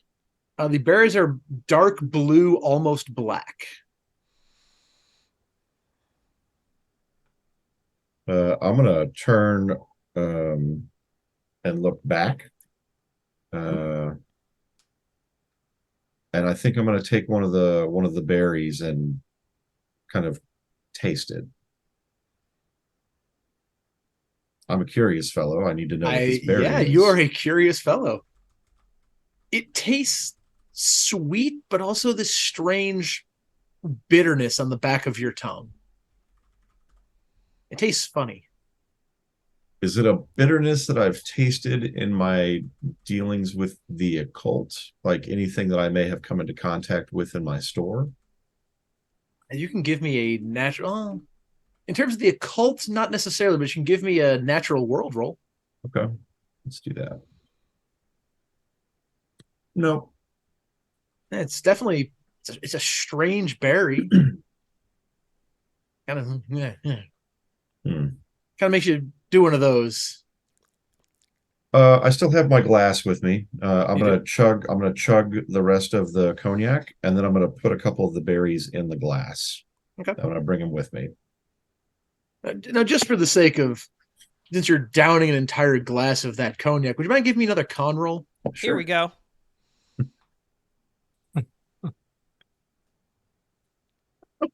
I'm gonna, you know what? No, I'm gonna let that one ride. That's a failure. Right. Good for you. Yeah. You feel sick to your stomach. You don't quite, expunge your stomach contents, but you feel really dizzy, kind of lightheaded a bit. Maybe it's just the alcohol. I mean, you've downed 3 glasses of cognac with nothing but a cucumber sandwich to sustain you. I mean, that's true. But I like a drink every so often, and this is a fruit that I am unfamiliar with. I am imagining it's the fruit that is causing this. Sure. Nikki, don't eat these. I think they might be maybe not poisonous, but I think they might not be healthy for eating. And I'll grab my cane back from her and just say, just don't do it. She'll hand the cane back to him. She'll help him to his feet. And with like the most adoring, patient look on her face ever. I don't behoove anyone for being curious, but I never would have eaten that berry. That's why I'm here. She noticed that the plant was out of place too. It is sitting on the ground, is what you're telling me, right? Yes. She's gonna use like the side of her left foot just to move that entire planter over a solid 2 feet. Okay. So the planter, you move it. If you're moving it 2 feet, it is pushed well into the area of the other plants. Okay. So it's back in line where she thinks it should be. Yeah, so it's a little farther back. If you're going 2 full feet back, you've pushed it a little farther, but it's now no longer sticking out. Okay.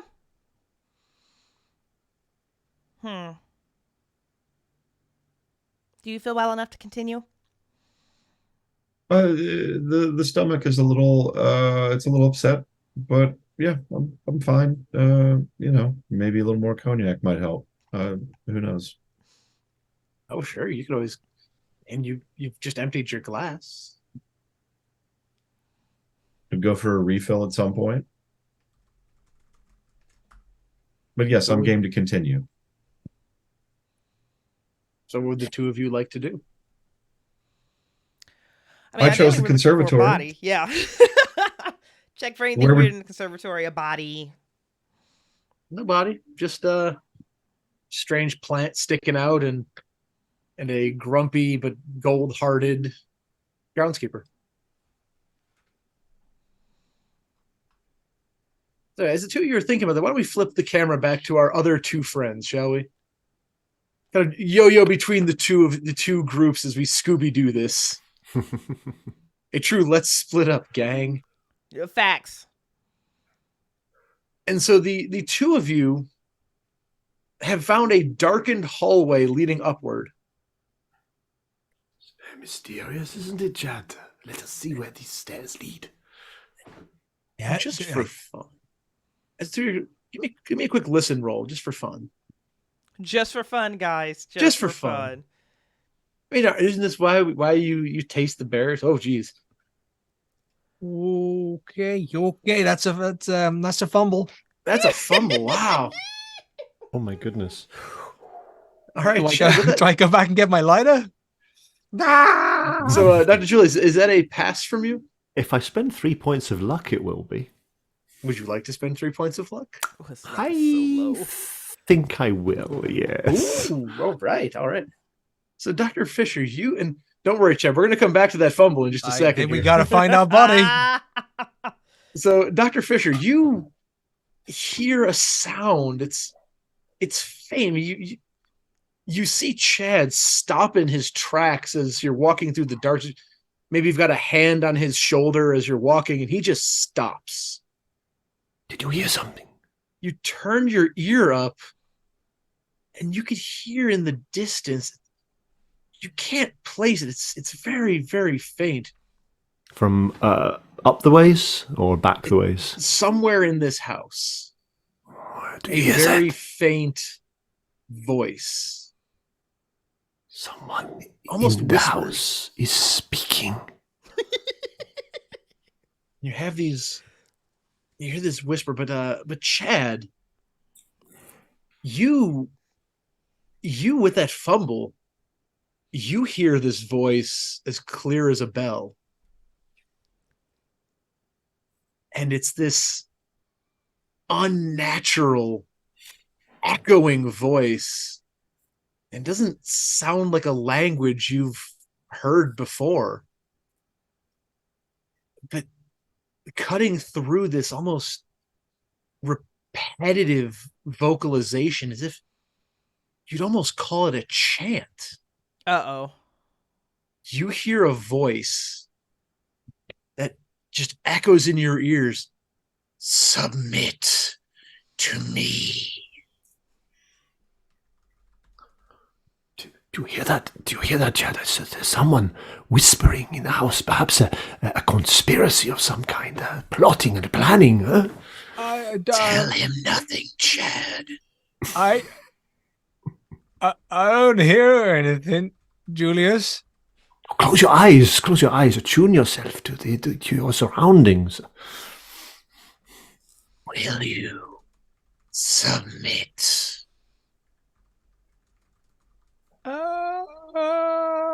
And Chad, I think given the look on your face, let's have a sand roll for that. Scheiße. There's your German. Oh, this can't be good. That's a fail. That is a 73 over 50. All right, so I'm gonna roll your sand loss here. That is 4 points of sand. Ooh, honey, Eek. submit. But just as quickly as it passed into your mind, the chant slowly fades away, and all you hear is Dr. Fisher asking you, "You all right?" And Yes. Could you make out what it was saying, Chad? I couldn't quite discern it. No, I don't think so. I think Chad's more embarrassed than anything else. Could he tell that was very much coming from inside his head? Yeah. He's going to say to Julius, just I didn't quite hear. That sounded like maybe someone was singing a song. I don't know. But in his head, he's going to be going, "Hello, Oh. hello." and nobody responds in your head. Okay. Come along. Let us see if we can find the whisperer in the darkness. Oh yeah, let's go towards that. Yeah. And you make your way to the top of this staircase finally. As I'm assuming Chad might be a little shaken, maybe a slight outburst of fear. Absolutely. Yeah. And guessing Chad, it's as you're walking, pitch dark now. given it's pitch dark, that's a good point there, Spike. Chad, you walk and you feel your face just pressing into what feels like a wall or a door, perhaps. I'm gonna hands around, try and see if I can. Sure. You push it, and on a creaky hinge, it swings outward. And Well your done. nose is immediately greeted by this wafting smell of freshly burned tobacco. And as you walk out, you can see that there's a frame around where you're standing, and the room is beautiful wooden floors with a carpet laid across them. There's a desk sitting by the window with large, big bookshelves. And underneath that smell of the tobacco, as you enter into this room, you can see you've walked through a painting, like almost if a painting has swung outward. Huh. Oh. And sitting at the desk, you can see somebody sitting there with their face down to the desk itself. Are they wearing a mask? You're too far to tell Too for far to now, tell. but I'm gonna hand gesture to Julius, like point at them, point at us, and do like the talky thing, and then shrug. And Julius will kind of mimic what he's doing. You think that was right? You go that way. I'll go that way. Okay. and as the two of you, it sounds like you're entering into this room. You can see it looks like a very well put together study. And Jameson was always known for his eccentric collections of things, but they seem to have grown with time. But as you go to close the portrait slightly behind you, you notice it's a very strange painting of what looks like a furry creature wearing naval epaulets. It looks almost like some kind of an alpaca, if you will. Holy shit. Not only that, but across the bottom of the frame is a Do this to brushed me, Doc. nickel nameplate that No. says Harold. God damn it. God Get damn it. away from these fucking alpacas. They're everywhere. Harold the alpaca. Fuck What you, is Doc. that? Is that a llama? But as you walk toward the desk, the figure doesn't appear to acknowledge you or move at all. I think we might have found our victim. Yeah, it's And, Bridget. Sorry. I'm going to open my my bag and take out a a speculum or something, and just very, very gently prod the person that's got their face down on the desk. You prod them, and they do not move at all. It is a well-dressed individual, and as you prod them, the head lolls to the side. Uh-oh. And you see that the mask on their face is split down the middle. It is broken. And behind that mask is a very, very familiar face. Your friend Jameson Cartier III. We found the victim. It is Jameson himself. Keeper, the mask is split. Yes. Is the face split? The face is not split. Okay, cool. Just checking. But there does not appear to be...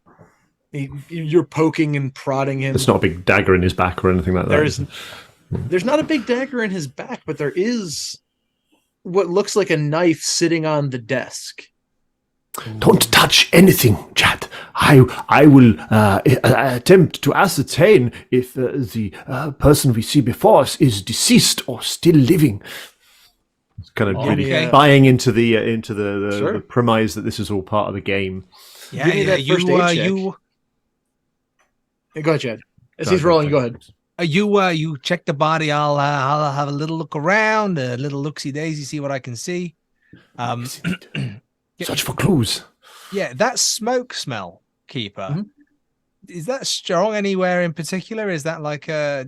There does appear to be a pipe sitting on the desk. And beneath it is a stack of papers. Can I have a look at those papers? Of course you may.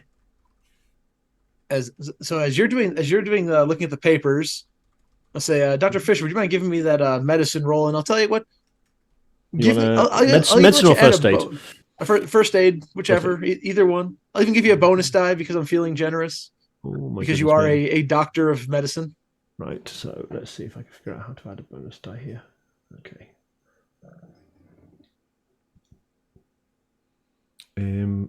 So that's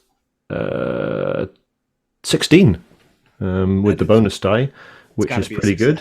If not an extreme at that point. It's not an extreme medicine. What's my first aid? Where's my first aid? It's not quite a first aid extreme. Would an extreme be of benefit to me in this particular situation? Okay, I won't spend the luck then. You place your hands on his shoulders and begin patting him down, looking for a pulse on the wrist, on the neck. This body is stone cold. Is that a sanity roll, or is that? Oh, this is definitely going to be a sanity roll. Yes, since you realize the corpse in front of you is not only the person in front of you is not only deceased, but your dear friend. Chad. Yeah. This is not a game. Our friend, Jameson Evelyn Cartier III, he's dead. Oh, you're really getting into this. Yeah. No, I'm serious. It's a mystery. No, Chad, you don't understand. It's not a game. No, I understand. We gotta work out who the murderer is. No, he's really dead. I'm not playing. I'm not pretending. I'm not play acting. No, he's really dead. There is no pulse. I don't get this line of questioning, Julius. We must find the others and inform them straight away. We must tell the staff. Call the police. Call an ambulance. Well, I thought we were supposed to win, and I'll go over to the body at this point because I'm just like kind of confused. And I'm gonna copy exactly what Julius did, so I don't really know how to examine the body. As you're patting him down, feel the wrist for a pulse. Okay. He is ice cold. Julius, with my roll, can I get a ballpark of how long he's been dead for? You would guess several hours. He has been dead for some time, Chad. Yeah. He's dead. He's dead. Yeah. No. Yeah. So he's kaput. He's very kaput. That's the sand roll. Oh yeah. He's joined the choir invisible. He rests in peace. He's pushing up the daisies. No, he's dead, Julius. That's a success from me. Just a 40 under 46. So for both of you, it's not going to be any sand loss, but you are at least rattled by the fact that this guy's dead. You were promised that everything would be safe tonight. Everything would be fine. And the man that's invited you is now laying in front of you, stone dead. What are we going to do? We have to tell the others. Yeah. But that means that there is actually a real murder. Well, let us. But before we jump to any hasty conclusions, let us see if we can ascertain the cause of death. Now, be very careful, just in case there is some foul play afoot here. And I will see if I can see exactly what has caused him to die. Okay, here. Julius, you tell me what you Perhaps want me to do. Perhaps it is a heart attack. His butler told us that he was feeling unwell. Perhaps he has been overcome with some symptom that we were not previously aware of. Yes. Or maybe the butler said that because the butler killed him, and that's what the butler wanted us to think. Well, I do not discount this as a possibility, but let us not be too hasty, just for the time being. I would like to very carefully see if I can ascertain what might be the cause of death. Sure. Give me a medicine roll. Yeah. I think if it's all right, Keeper, probably would have had you have those papers. Yeah. Yes. So as Fisher's prepping, so he's doing that roll, but for you look at one of the papers underneath the smoking pipe, which is ashes at this point. It's clearly just been allowed to burn itself down. And written in a familiar hand, it says, "Credit is given where credit is due. Come around later, you might get some too."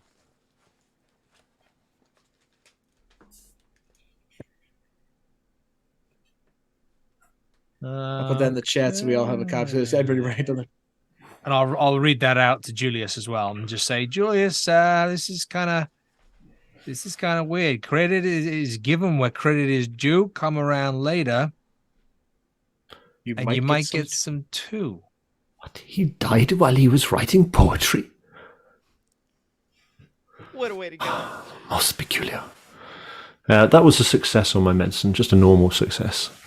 So you don't see any external wounds on him, indicating you check for vital areas, look for stab wounds in the chest, etc.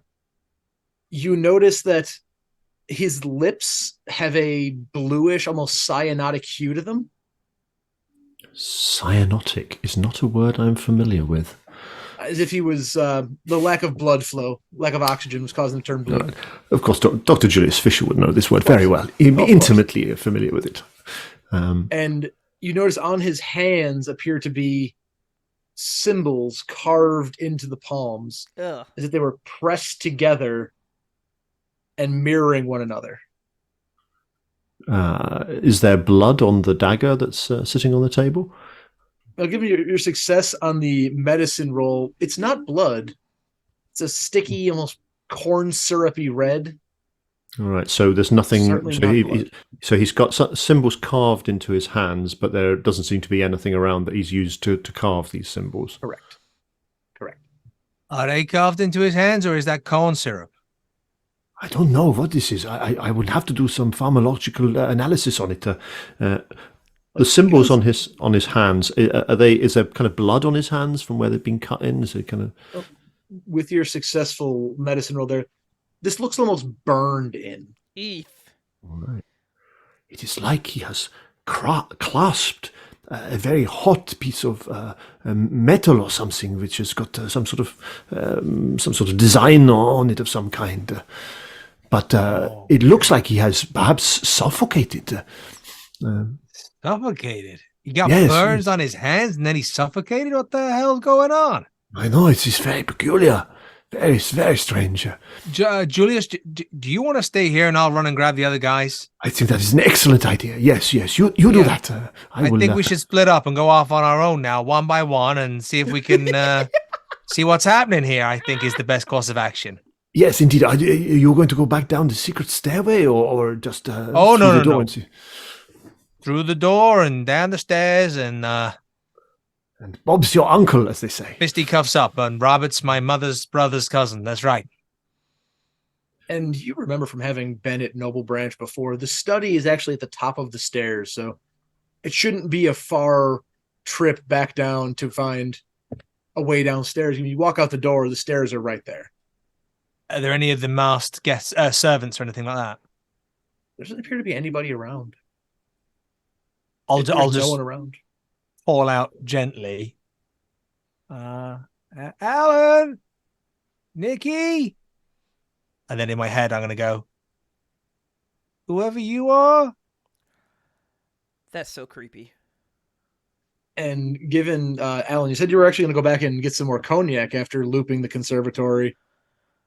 Would the two of you give me listen rolls to see if you can hear Chad calling for you? Sure. Just barely. Nope. I take that back. I was looking at her numbers. Yes, I definitely crushed that.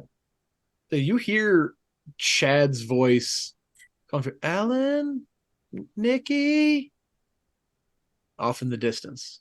Sounds be coming from, if you're coming from the conservatory, just above you.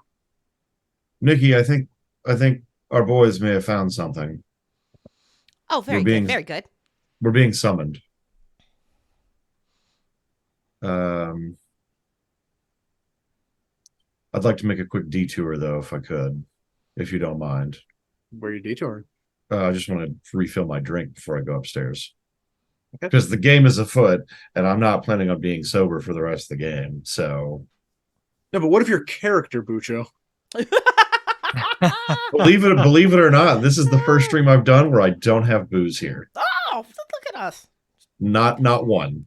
I was told to fucking hydrate. Don't at me like that in front of company. I'll cuss everybody on this stream out. Tonic water, I told you, tonic water. I can't imagine why anybody wouldn't hydrate in a situation like this. I'm surprised that Bridget didn't suggest it. Really? Okay, that's fine. Y'all can all choose violence today. I'll close this whole damn stream down. I think I know who the murderer is. The victims. So, I hate Chad, so much. Assholes. Chad, we love you too, Ladies and bitch. gentlemen, the love you first guys scenario where one of the characters kills the keeper. Nikki is visibly on her face discouraged by the fact that Alan is going for another drink because she watched him knock back 2 in the last hour, but she doesn't say anything as much as it is just like you can see that discouraged, disappointed look on her face, but she follows you silently to the bar. I mean, it's very quick. I'll just fill it up halfway and then we'll go. I'll also find a napkin to put the fruit into to put into my pocket so it doesn't like crush and stain my pants. Of course. And so just for the sake of hand waving and getting the group back together a little bit here, Alan, Nikki, you see Chad at the top of the stairs looking pale. As Chad, he's calling for you. Did you eat some of the fruit in the conservatory? You're not looking so hot, my guy. Yeah. No, Alan. You got to come and see. You got to come and see. Julius and I, we found we found the body. Oh, how delightful! Yeah, No, that's no. great. No, we found the body. We found Jameson. Jameson's the body. Great. Well, No. okay. No. Ooh, Nikki's Jameson's looking at dead. his face and like, what? Jameson's dead. But is he? No. So yes. Dead. Not dead in the game. Dead as in the dodo. I mean, he is cold. He is. Julius did the medical stuff, and Julius said he is dead. And he made me touch his skin, and he's cold, and he's dead.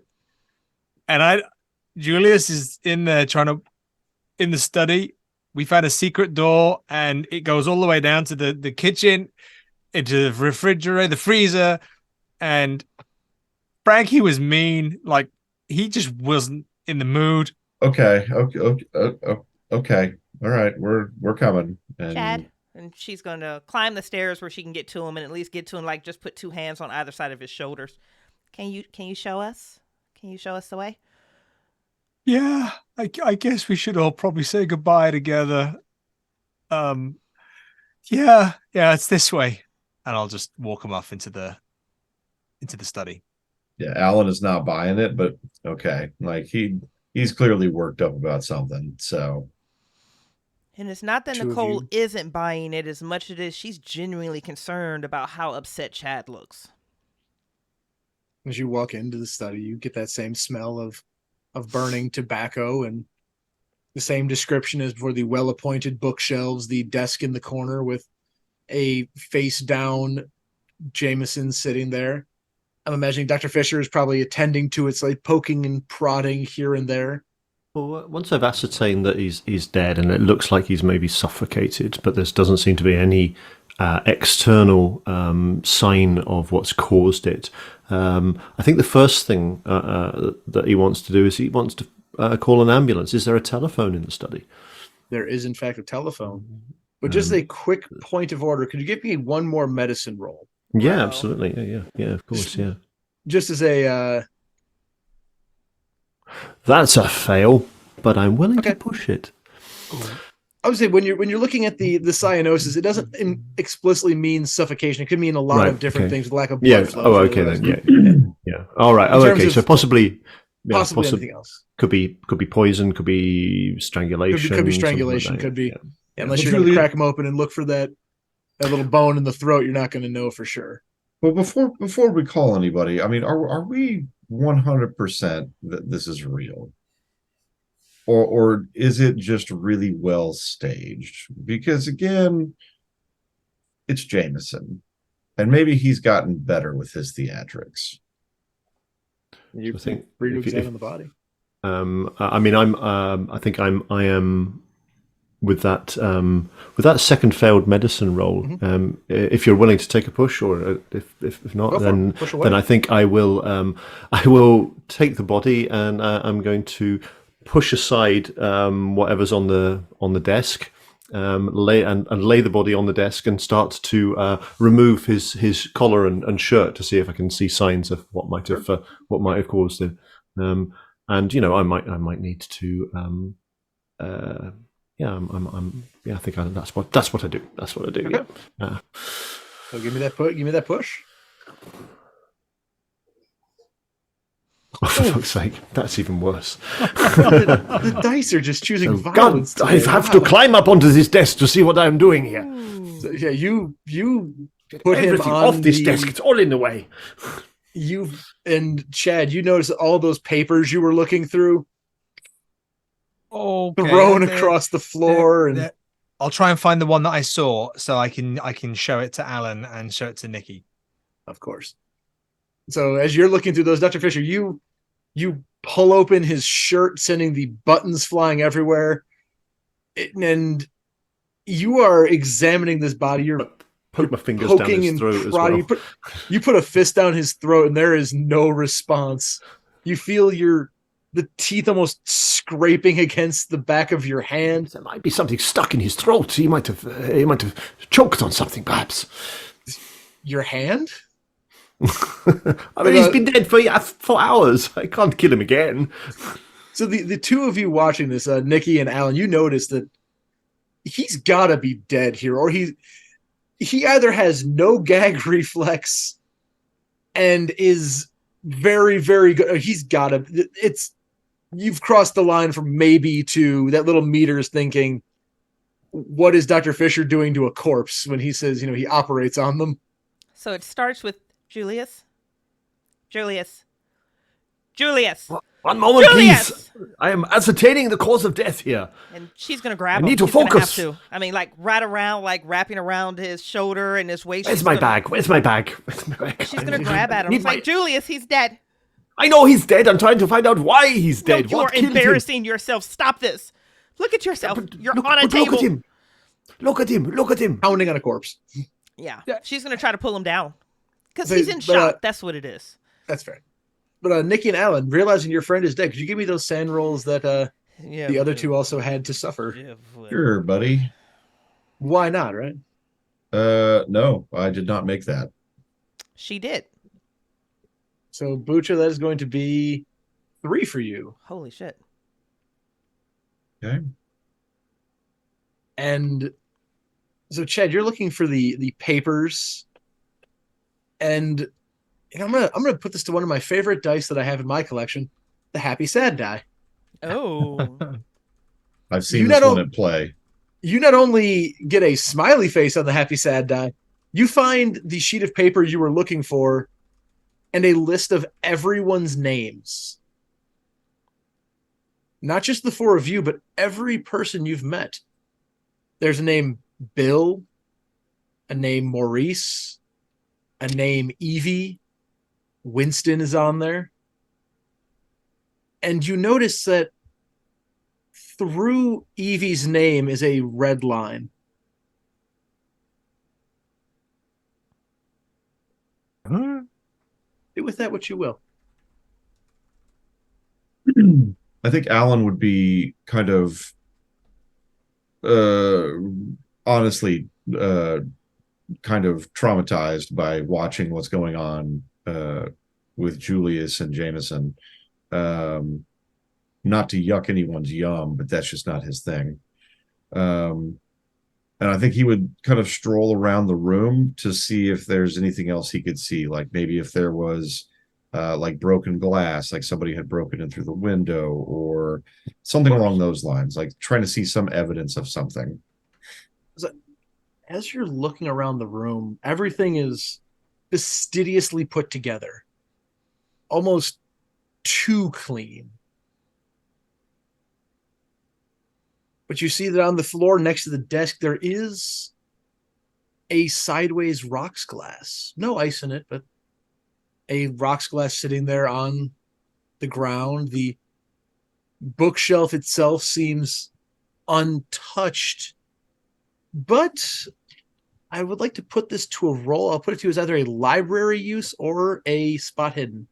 Oh, that's gonna be a spot hidden for sure. I always like to give options. Yeah, that's a hard success. You notice in a glass case in the bookshelf itself, it stands out because it's a locked box. And there are a few books in there. One is missing. And even stranger, in front of the books appears to be a dagger of sorts with a brushed nameplate that says Keziah Mason on it.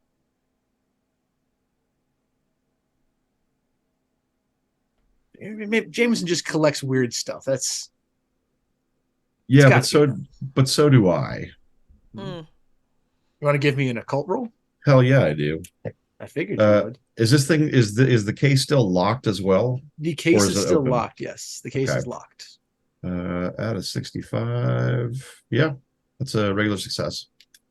Regal says you've heard the name Keziah Mason. She was a witch killed in Salem back in 1692. And Jameson always did have weird stuff. There's a book missing. There's a book missing. Does it look like anything on his desk, like he had been reading through it when he was killed? Well, given the number that Dr. Fisher did on the desk itself, anything on the Pile of desk could stuff be on the floor. anywhere.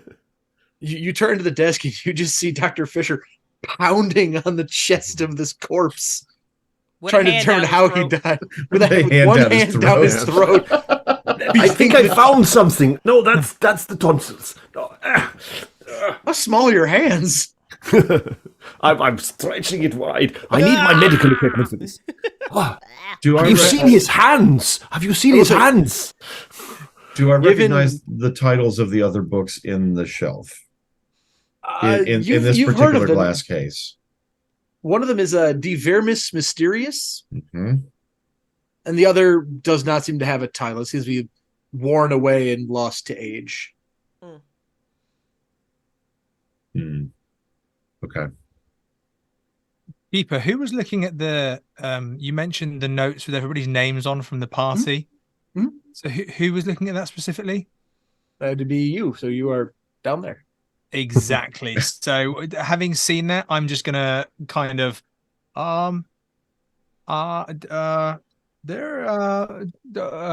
Evie, her name is crossed. I'm just gonna go check and make sure that Evie is okay.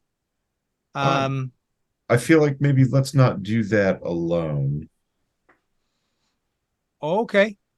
Well, you think? I mean, I'll go with you. Yeah. That'd be great, Alan. Thanks. I just her name's crossed off, and it just seems a bit off. And I just think we should, just keep as many people alive as we can. Yeah, I mean, I think it might be a good idea to check on all these people, just in case. Yeah. Because I'm assuming that Julius has told us the body has been dead for several hours, which means that if her name has been crossed out, we saw her not half an hour ago, maybe. Not even an hour. So for her name to be crossed out doesn't necessarily mean that she is dead. Yeah, let's go check on Evie. Let's see if, unless Jameson is undead. Oh, I'll take that bet. You mean alive? did Jameson move? Even Dr. Fisher is move. Even if he was undead, with Julius straddling him with his arm down the throat, it would be my boo that made him move. That's all it took. You said the magic word. But he's eating a literal knuckle sandwich. He is not literally. Yeah, I don't think he's choked on anything. Well, I mean, he is now, but Nicole, you don't happen to see a piece of metal with a carving on it or anything around here, do you? He's got some sort of burns on his hand. Burns. Yes. Look. I'll just hold up one of his hands. Well, 35 strength, she's not pulling him down at this point. She's just trying. Hold on, Chad. Before we go, I want to take a look at these hands. okay.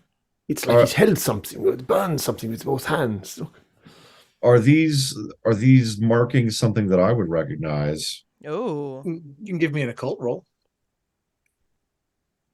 Are they something that I would recognize? That would be an extreme success. Holy shit! Oh, you've seen these before. These are ancient symbols that you've seen in your readings. You've sold books about these. These are symbols from an ancient summoning ritual.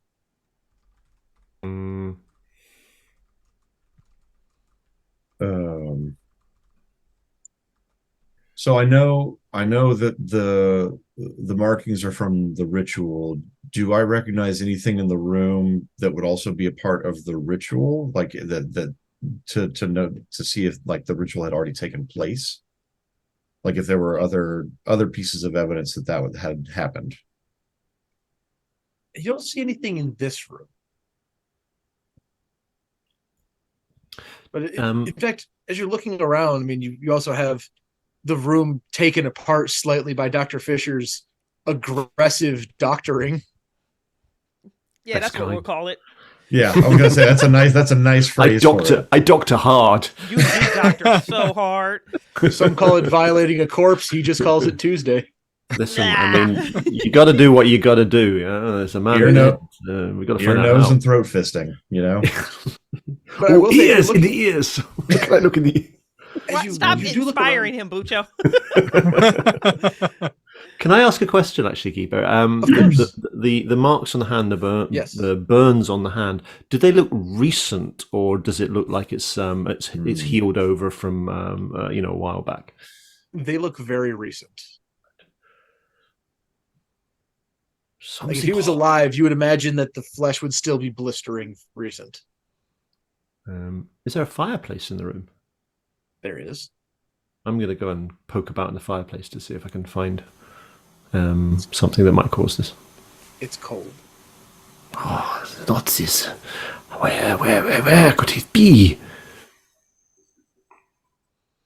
I'll just sort of poke around the room and see if I can find a trace of this hot thing that whatever he's held. I'm guessing it's kind of the size of a baseball or something like that, maybe. Give or take, about fist palm size. Mm. Julius, with the hands, were those done while he was alive, or did someone do that to him after he had died? That's a very good question now. Keeper, can I tell whether they were done while he was alive or dead? Pre-mortem. Pre-mortem. Pre-mortem, okay. It must have been exceptionally painful. But this thing, whatever it is, it must be around here somewhere, unless it has been taken away, which would implicate somebody in his death potentially. I mean, if he was successfully summoning something, that something probably killed him.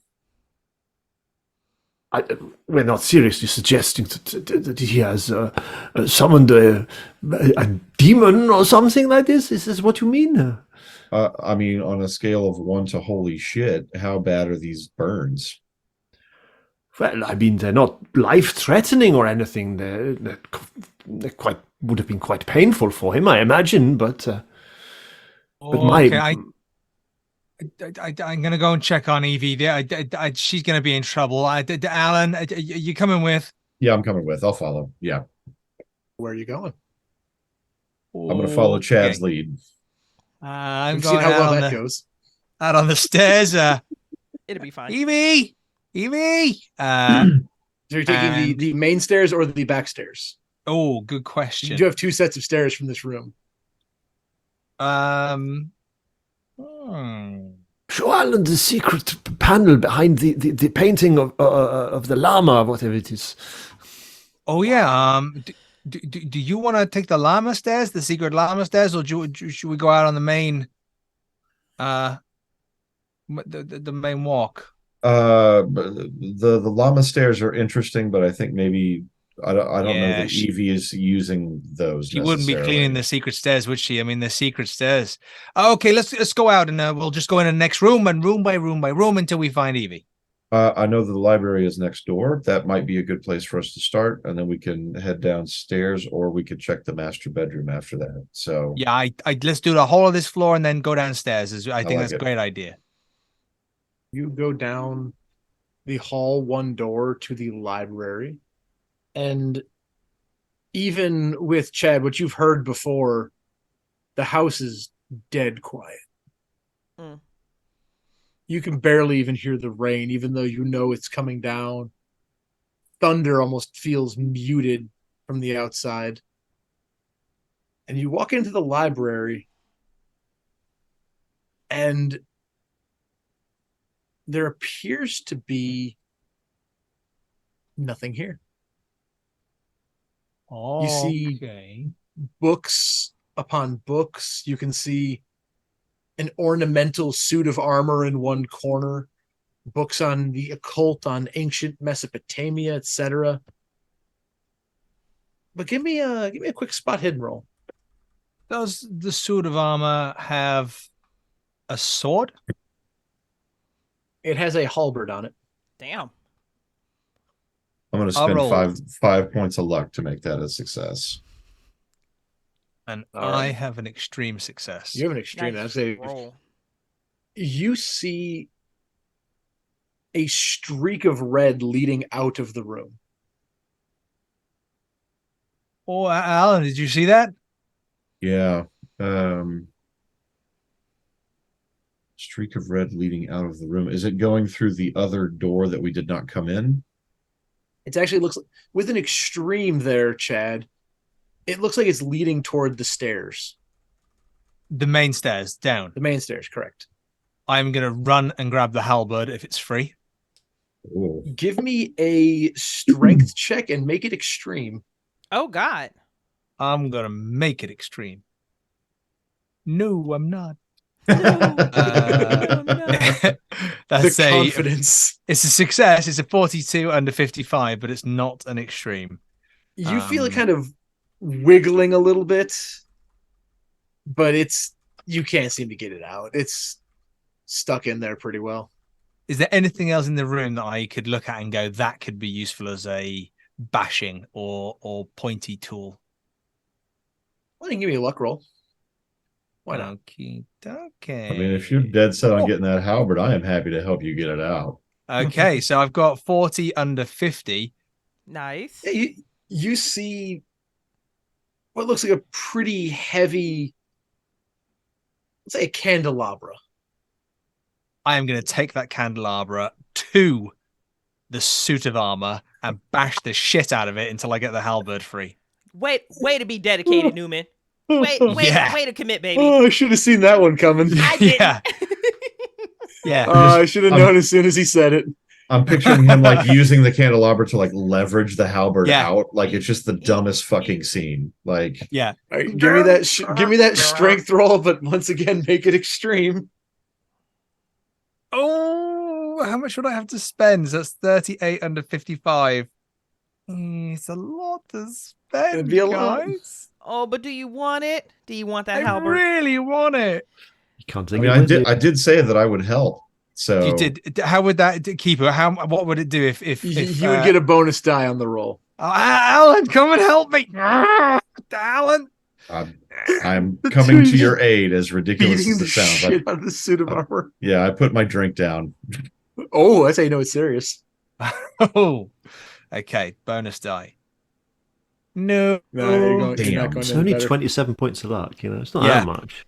Can I Twice still as- spend my it's 27 points of luck? More than twice as much as Do I've you want got. to spend 27 points of luck? Do I you think you want might that need them later? halberd. I've never had an investigator run around with a halberd before. We are fourth You- quarter. Go get your halberd, baby. We are Yeah, I want fourth it. quarter indeed, yes. Get your gear. See, boo-boo. you wiggle it free, and just for fun, I want to see if the suit of armor falls on you. It does not. The happy sad die likes you today, Chad. The other He is- dice don't apparently, but Nice to You- be nice.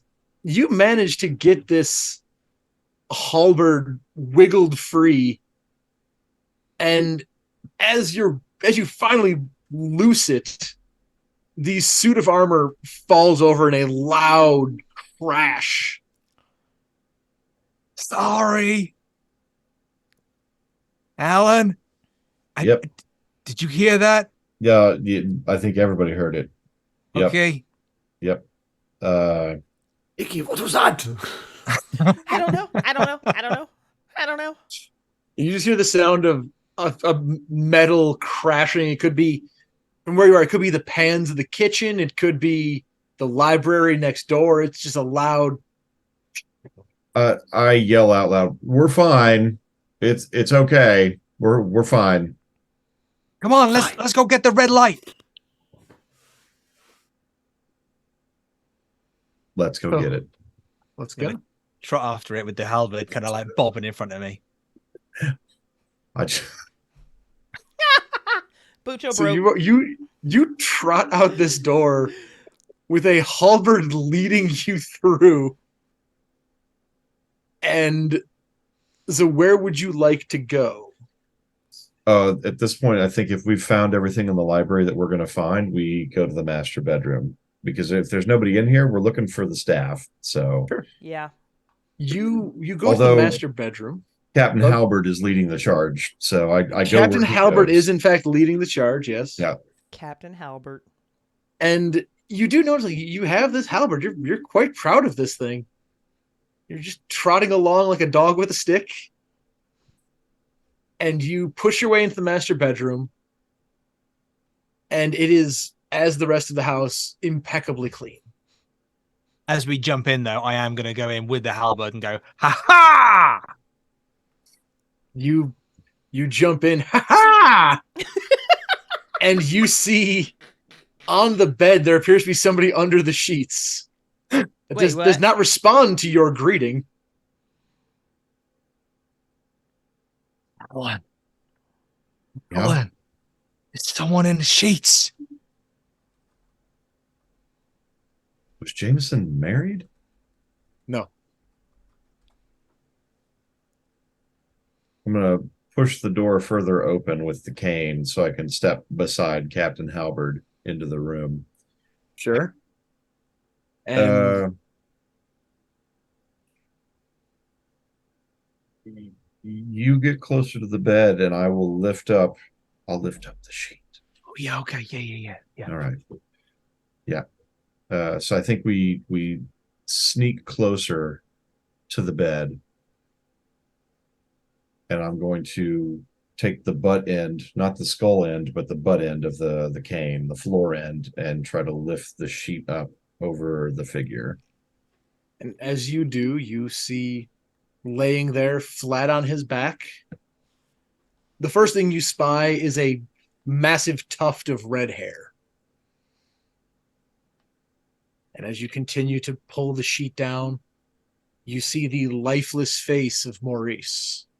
Uh-oh. Oh. The red that he had put on his shirt is now accentuated with deeper cuts of red. Reese. And would the two might give me sand rolls for this? Yes.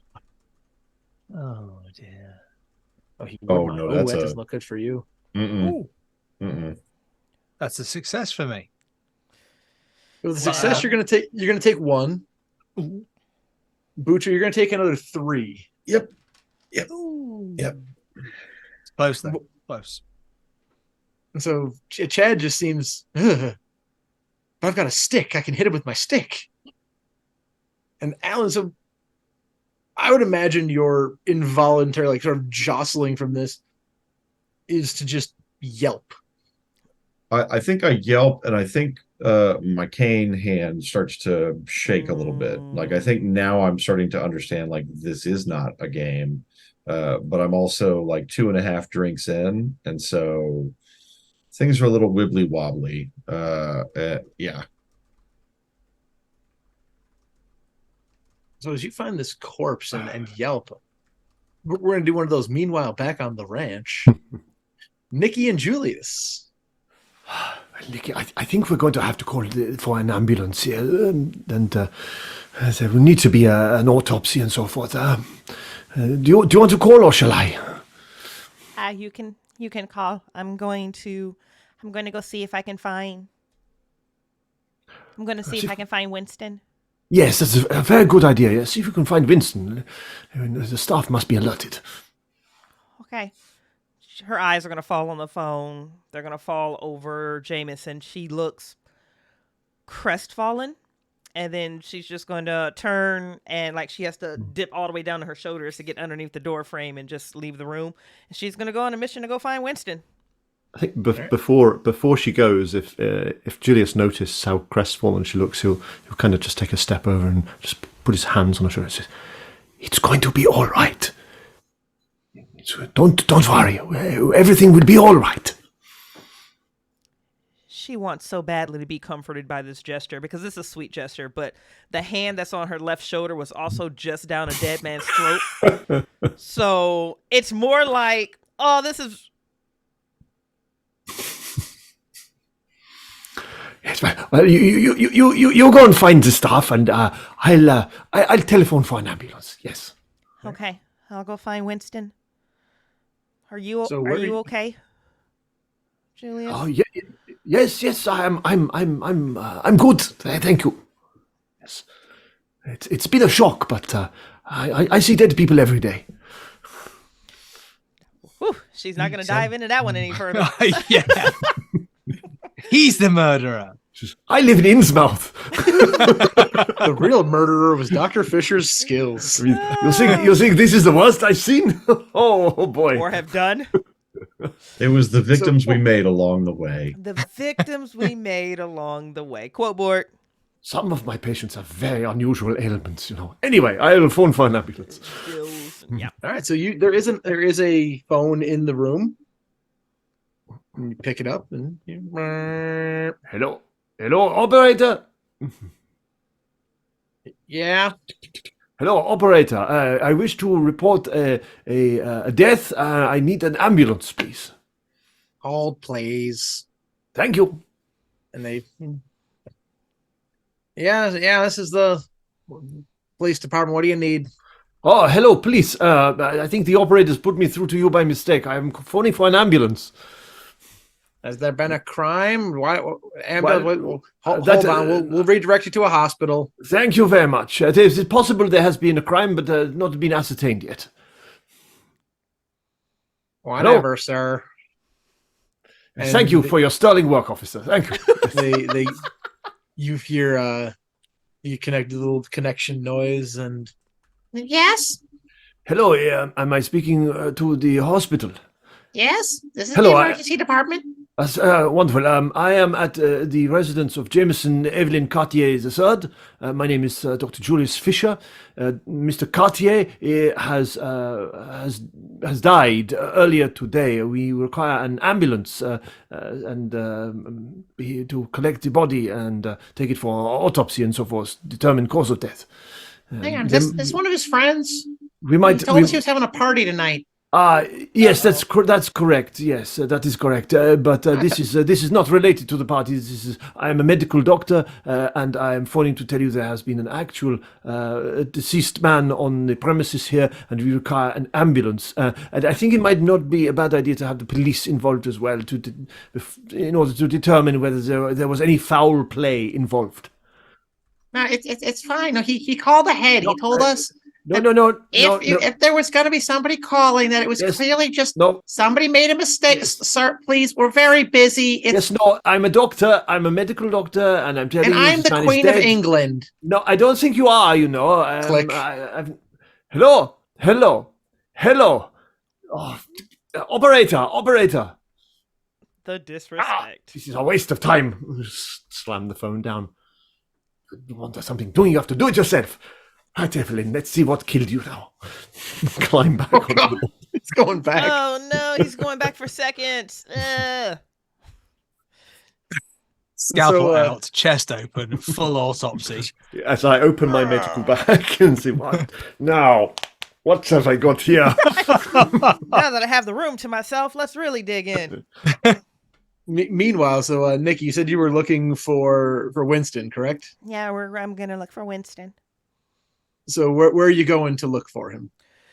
So what she would have to do in this particular situation is just call out his name and go systematically room by room through the house. Is what she would do. So where's the first room you're going, I guess? You were in the study, I believe, with Dr. Fisher about to violate a corpse even more. I'm so glad she's going to miss that. So exiting from the study. She's going to install zippers. Let's go straight to the library is where that crash came from. Let's go straight to the library. You go to the library and you can see signs that your compatriots have already come through here, as there is a toppled suit of armor laying on the ground. We're just gonna nope out of that particular. Her bandwidth isn't there right now. And you can hear the two of them chatting from the master bedroom. The door is poked open, and you can hear them just discussing a bit there, but doesn't sound like they're talking to anybody but each other in hushed tones. Okay, then she will cycle out of the library. We will head downstairs and let's hit the ballroom. All right. So you go to the ballroom, and this room is beautiful. The walls are a brilliant shade of gold, as if the gilded inlay was just put there to reflect the lights. It is so bright, it almost hurts your eyes to see. But as your pupils begin to adjust, you find a member of the staff. Or at least their mask. Oh, fuck. Okay. You see Evie's mask sitting on the center of the floor. She'll go to the center of the room and she'll pick up the mask. Sure. When you pick it up, you notice it's almost covering something. There's a a symbol painted into the ground. It's a nice reddish brown coloration. Ew. And you pick up Evie's mask and you can see this symbol clearly. You've seen this symbol before. Oh no. In the It's hands? about the same. It's about the same size as somebody's palm. Yeah. She thinks to herself that, Alan is going to want to see this. But she's going to pick up the mask and she's just going to not disturb that symbol. And she's just going to look around the room and she's going to call out Evie. Winston, anyone? There's no response. Best servants ever. Right. Where the hell they all go? House ain't that damn big. I hate them. She's going to take the mask and just kind of like almost as a point of comfort. She's just going to put it over her chest. She will give a sweep to this ballroom, and if she can't find anyone or anything of interest, then she's going to just move to... Just because no one ever puts bathrooms on a map, she's going to leave the ballroom and hit the bathrooms before she circles back into the conservatory. So you circle back into the ballroom, and you find, strangely enough, the first bathroom is just a bathroom. There's a toilet, a sink, standard pull cord for the tank itself. But in the second bathroom, you see a book sitting on top of the toilet tank. Her shoulders slump. Then she's going to go and she's going to reach for the book. And it's a strange old leather-bound tome that you found there. And it seems to be fairly placed there. There's no dust on it or anything. But the title of it in gilded script says Semita Magistri.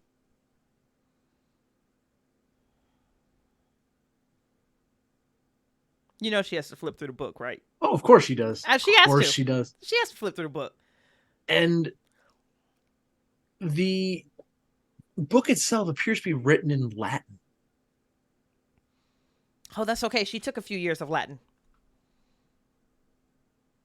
With a 45 is where her Latin score is. So she'll try to make out what she can at a glance. All right, y'all. Well, I had a really good time playing this character. I want to say thank you guys so much. Hold on, I'm on the way. I had so much fun playing this character, guys. I really enjoyed my time with the table. You guys were incredible. She hit a 5 under her 45, which is going to be an extreme success. Remember that handout that I told you contained spoilers? Yeah, the book snippet. Now's a really good time for it. All right. One you said that would make brains melt. Yes. Yes. And that's exactly what it is. For chat there, it does say, as I learn more of this curious deity Dominus, I found a phrase in a tongue I do not recognize. Apparently some kind of summoning ritual. The pictures I found mention a sacrifice, possibly human. The studies have so far been inconclusive. The chant itself seems beyond any human language or even the ability to pronounce. Oh. Even writing it here, I feel lightheaded. I'm not going to try to pronounce it. I've tried for every time I've run this game. It just never goes well. It seems this ritual is meant to entrance anyone who hears it to join the chant.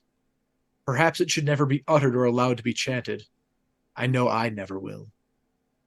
As you're reading this, some of the symbols of the book, they begin to swirl and almost move, and you hear a voice, a low growl in your head.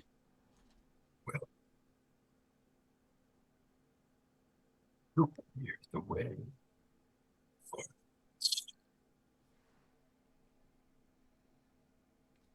Wow, I couldn't understand it. Yeah, I don't know if that was so creepy. weird. Yeah, it was creepy. But if you want actual articulation, you didn't catch it. It was creepy. Will you clear the way for the master? Now, I just want to clarify, how is this information being relayed to her? Is this what she's reading? Is this a voice in her head? Is this a sensation? That is a voice in your head. Also, given your your extreme success there, the title of the book directly translates to the path of the master. How many of that sand roll there as you hear this voice? You can have it. I think Bridget needs one too. Failed. Oh, this one's gonna hurt. That's right. Oh, hit her Got that hard. deck handy, Bridget? You might need it soon. I do. Hit me hard. It's I'm mad about it. It's a 1. The universe It's a loves 1. us today. The universe loves you today.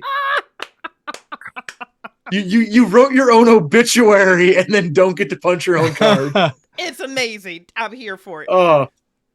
So I think she's going to snatch up that book as quickly as she can, close it, slap it across her chest. So she's got a gilded inlay purple mask and this leather-bound book across her chest. She is going to ignore the voice in her head because there's no way she actually heard that. But she would really benefit from having an adult right now. She wasn't a believer 20 minutes ago, but you know what? She might be a bit of a believer now. She needs to find Alan.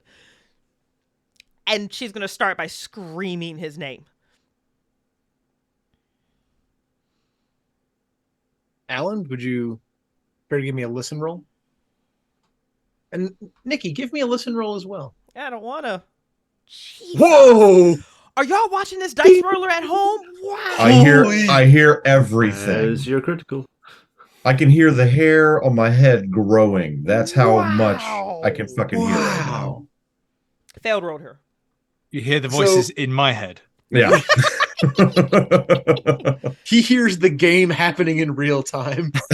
Wow. Wow. So Alan, you not only hear Nikki calling for you, but you can hear in the distance this chant. Uh-oh. And you can hear it very, very clear. It sounds in this strange language, but it's intercut with Nikki calling for you. All right, Captain Halberd, we got to go. Let's leave Red here in the bed. But he's clearly not going anywhere. I think I'm just going to give it a little poke. See if it with moves. the Hollard. Yeah. He does not respond to your poke. Okay. And as you're walking out of the room, Alan, the door to the basement swings open with such force. You hear the door slam in the open side. Uh-oh.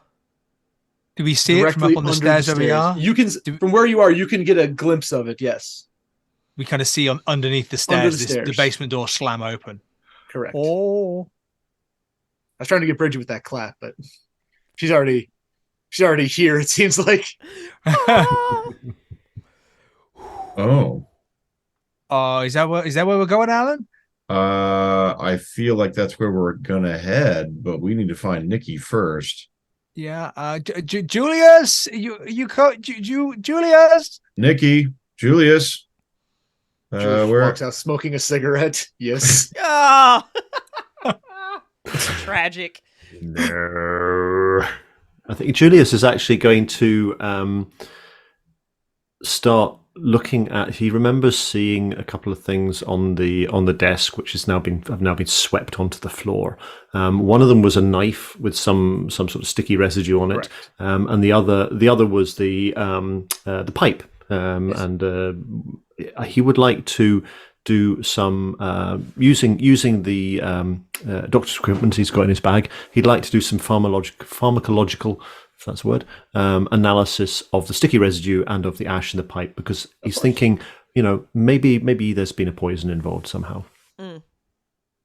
That's entirely possible. So, why don't you give me would you like a pharmacy roll, or pharmacy's probably a good one. Yeah. That's a fail. But you know what? I'm happy to push it. How are you going to push this roll? Right. I think in order to push the roll, he's got his equipment. He's thinking, flicking through. He's maybe got his little medical notebook in there. This is not happening now. Well, needs must when the devil drives. And he is going to see if there are any embers left in the pipe, and take a few puffs. to get the taste of it, get the feel of it in his mouth, and this dagger with whatever substance is on it. Perhaps it reacts with blood, maybe. So maybe if he kind of pricks his finger with the dagger, and oh God. Give me that push roller. So I've given you some opportunity to do me harm. You've given there. plenty of opportunities. Roll dice with friends. Was there a glass on the desk as well? Was there was a glass? Yes. Yeah. So he'll want to examine that as well. So that these three things he's trying to ascertain if any of them are. I want to see a fumble so bad right now. I want to see a fumble too. Of course you do. Mike wants to see a fumble. All that TT'd up. Well, I mean, you saw a fail. It's not a fumble, but it's a fail. We still failed a push roll again. I did. So I've got a really good pharmacy as well. Take your finger through this glass, and you're tasting it as well as puffing the final embers of this. What is that? This pipe.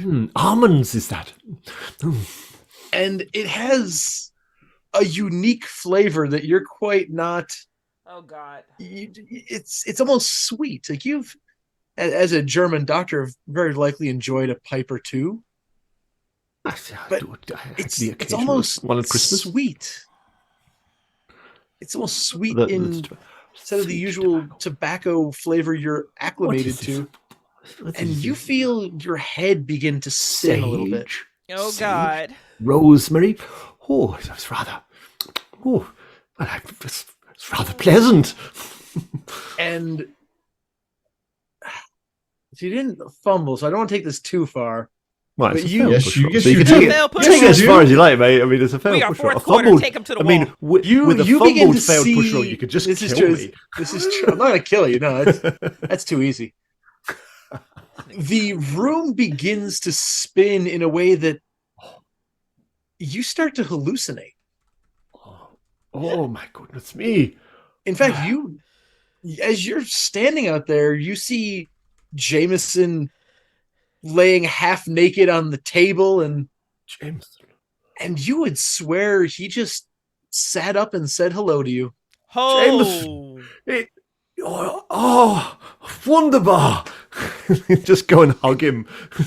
And as you hug him, you hug him, but he is still ice cold, and we must warm you up. Come, I'll take you downstairs. We'll light a fire. I'll take you into the dining room. Get some warm brandy inside you. That's what you need. Brandy, come along, my friend. I'll lift him up and start carrying him out. You lift him up, and he is dead weight. Yeah, his legs are not standing. Come along, let's get you down the stairs. The rest of you just see Dr. Fisher dragging this corpse. It's all right. He's down alive. The stairs. He's alive. Weekend at Jameson's. That's how this goes. Weekend at Jameson's. It's a weekend at Jameson's. Stagger towards the top of the stairs with my head spinning, kind of clumsily trying to carry Jameson with me. He's all right. He's all right. Just for good measure, give me a strength roll to see if you can effectively carry this corpse. Yeah, I mean, I'm sort of down half dragging him. His feet will be dragging while I've got him under the of course. And, I still hope you drop him. But at this point, I just gotta. I'll teeter at the top of the stairs a bit. It's all right. I have him. Oh God! If I'm ever not there was even a time looking to at the dice fumble. roll. Oh, that's a hard success for my strength roll. you are carrying this corpse like it's nothing, but all four of you, as you are dragging this lifeless corpse down the stairs, this body of your friend, which has been disrespected and violated in so many ways in the last few hours. So many ways. So many ways. By the same guy. Same guy. All I've done is I've examined his trachea to see if there was a blockage. That's all. I have not done anything any less medically professional than that. Now I am picking up my friend in the chamber, helping him down the stairs because he's not feeling very well, and we'll get him a nice glass of brandy, and then we can all have a good laugh. I'm going to go ahead and take a fan check. Yeah, sure. I mean, that feels right. Yeah. That does feel right, yeah. Okay. Oh, Chad. Oh, Chad. Is that a fumble It's for because you? I said he was the living dead earlier, and now Julius has got him up on his feet, going, Got his arm "He's around alive! my He's neck." alive!" It's going to be all right. Yeah, I am Chad, going to is that a stab him with fumble? the halberd. Yes, yeah. Oh, and God. Chad, was that and a I've got my fumble? halberd, and I'm seeing this undead Jameson, I'm being told is alive, who looks like he might actually be attacking Julius in this Oh my instant. god. I'm here for And you this. know, Chad, for the sand loss, you're going to take the who's max up? of 4 there. So you're going to take 4 points of sand. Oh, That's not about, but are you at 20%? I said, that's got to be getting close to 20% for you. 1. No, I'm not at 20%. I'm all right. I'm okay. Oh. We'll get you there. Don't you worry, buddy. Soon. Soon. So what are you going to do in your shock of seeing this? I am going to use the halberd to stab Jameson. Yep. and like fight him off Julius. Yep. Give me a fighting brawl roll. I'm here for all Yeah. of this. Yeah. It's Chekhov's halberd, is what it is. It's Chekhov's halberd. I actually have never given you a weapon. Chad, what are you Yeah. doing? So Don't that's kill a him. success. So you whack this corpse, Be careful, you'll have someone's eye out with that.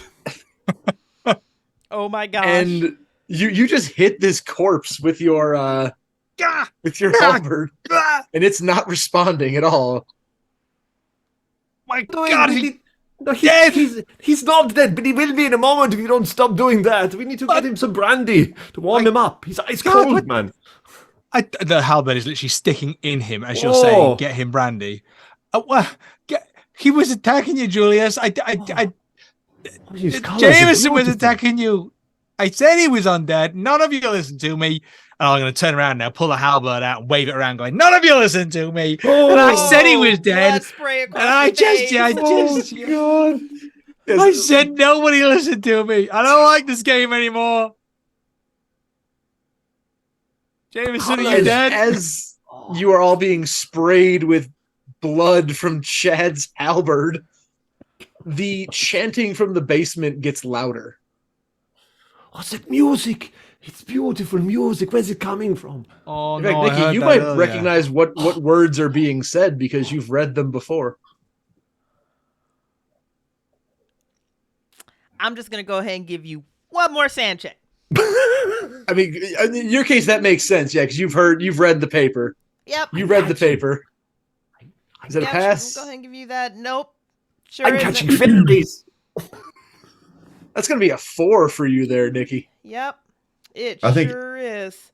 I think Alan is like the booze, and then what he assumes is whatever effect the berry has taken to him. Like I think he's going to vomit a little bit over the stairwell.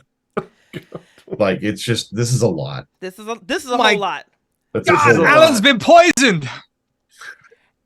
And with blood sprayed across her face and a 4 sand loss, I think my involuntary reaction is she joins in with the chanting. Verbatim. Oh god. Say that again, only slower. She joins in with the chanting. Verbatim. So you all notice that Nikki is speaking a language that you've never heard Nikki speak before. With a Nope. book and a mask Stop it. across her chest and blood Stop sprayed it, across her Nikki. face. Stop it. Stop it. No, stop it. And Nikki, your eyes begin to just glaze over Oh, fuck.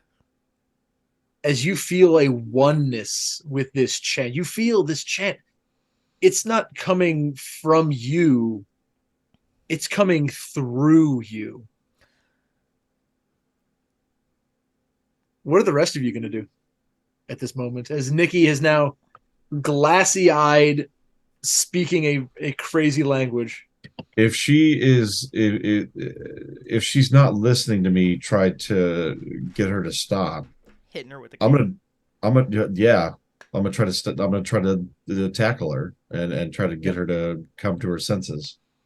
Give me that. So, Nikki, I'm going to take narrative from you for one hot second here. As It's you yours, are baby. glassy-eyed chanting this, I am going to assume you'd be so entranced, you are not going to fight back against Alan.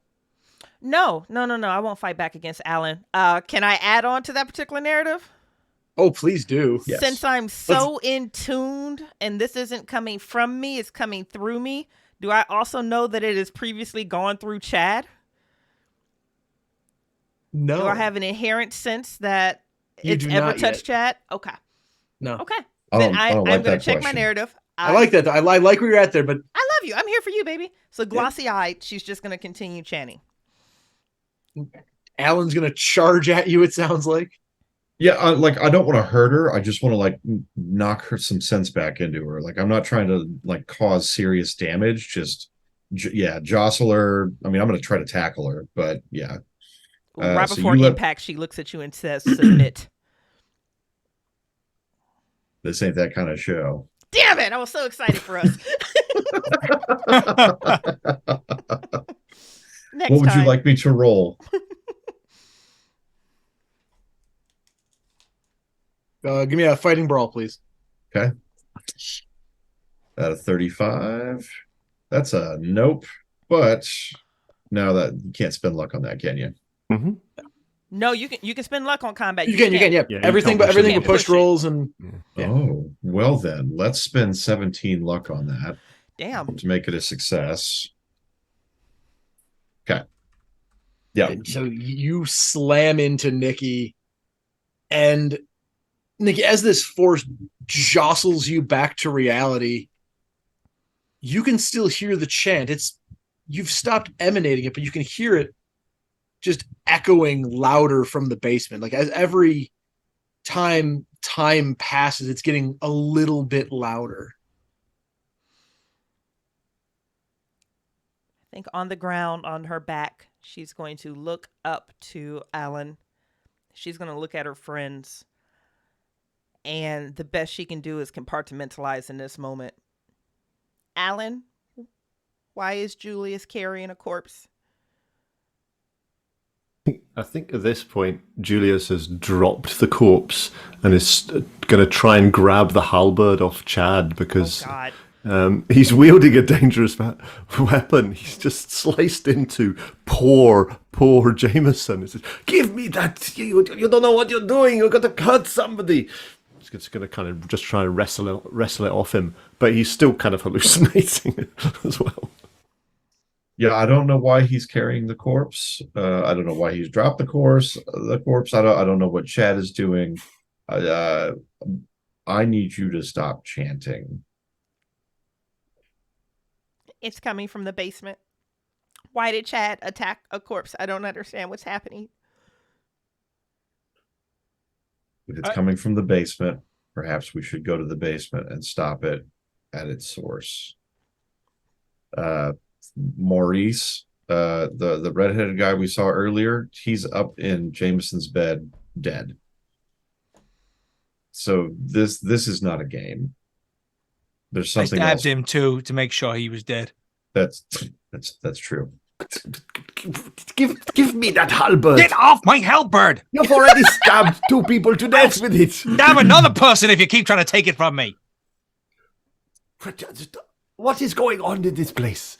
We got poor Jameson, who seems to have lost consciousness now. And you're telling me, Maurice, the fellow who was going to pretend to be dead is now really dead. And we got this singing coming from downstairs. Maybe we should see what that is. Yeah, I feel Alan's right. I think we go down there and I think we stop whatever the chanting is. Like We find it and we stab it. Yeah. And I'm gonna roll off of Nikki and hold my hand out to lift you back up. Which she'll take. Say, let's all go downstairs. I'll take lead. Whatever we find, we have to stop. Chant is echoing through the air as you notice the door to the basement under the stairs is not only open, but is lit by candles leading down to the basement itself. Could No, have got thank one you. of one of these candles earlier on. That would have been very useful. Oh, you and dark passages. Keep it in my head. I'm just I do like a gonna dark passage. I'm just gonna, in my head, as we're walking down these stairs, I am just gonna kind of go, "Hello, what voice in my head?" I'm gonna grab one of those candles on the way down. Sure. So I got my cane. I've got a candle. You said the door to the basement is open. The basement door is wide open, leading down to the with those candles. So if you're taking a candle, you've crossed through the basement door. Okay, then yeah, I'm going through with the intention of if I come to a group of people who are doing the chanting, I am throwing the candle in their general direction. All right. Trying to cause Lava candle at the staff. Hey, beeswax, you. I'll take the halberd. So who's going first? Who's leading the way? It sounds like Alan might be. I think Not- Alan was leading. Not me. Alan, Yeah. so you're walking down with your candle at the ready to just weaponize this soft beeswax, and the voices are getting louder and louder, and you realize it's not multiple voices, it's just one. And as you walk down the stairs, you can see sitting on the steps themselves are discarded masks. Mm. A green mask with blue splotches, a white mask with purple, black, and gold, a red and black mask covered in diamonds. And then you reach the bottom of the stairs, and you see in shadow a figure with his arms outstretched, emanating from his chest, thick black tentacles. And you realize this figure's not wearing a mask. And you see the unmistakable face of Winston the butler. I knew it. You owe me $1. No, I do not owe you $1. You switched your bet at the last minute. So Butler did it after all. Oh, how predictable. And God damn it. emanating from not only this unnatural noise, you hear his gasping voice. The master will come. The master is here. And as he says this, the tentacles push a little farther out of his chest. Could everybody give me those sweet, sweet sand rolls, please? Yep. I was just about to do it. How Oh, that's a no. That's a no for me. It's not normal. Oh, Chad's All right. okay. So I'm going to roll. Well, Aren't you one away from going cuckoo for Cocoa yeah, Puffs? yeah. So- Subjective. I got your cards For those ready. of you watching the dice roller, this first roll is for those who pass. And that is 4. Mm. Yep. Ooh, That yep. bodes well for those of us who did not pass. For those who did not, this one's coming up for you. That is going to be Fucking what? I love when that shit happens. The dice. The damn dice. that is a 2 for those of you who fail because the D12 came up as a 2. I'm terrified. But what I want to do in this moment, I see what's happening. I don't fucking understand it, but I know it's bad. And if Winston's mouth is open, I'm going to run at him and try to shove the candle into his fucking mouth. I like that. So what I'm going to ask of you is to get closer to him. Yep. Given these tentacles, could you first give me a dodge roll as they swing at you? After this, we'll go into initiative order. All right. Out of 32. Ooh. Ooh. Could I spend 10 luck on a dodge? You can. Then I'm going to spend 10 luck. Boy, that's So real you- low.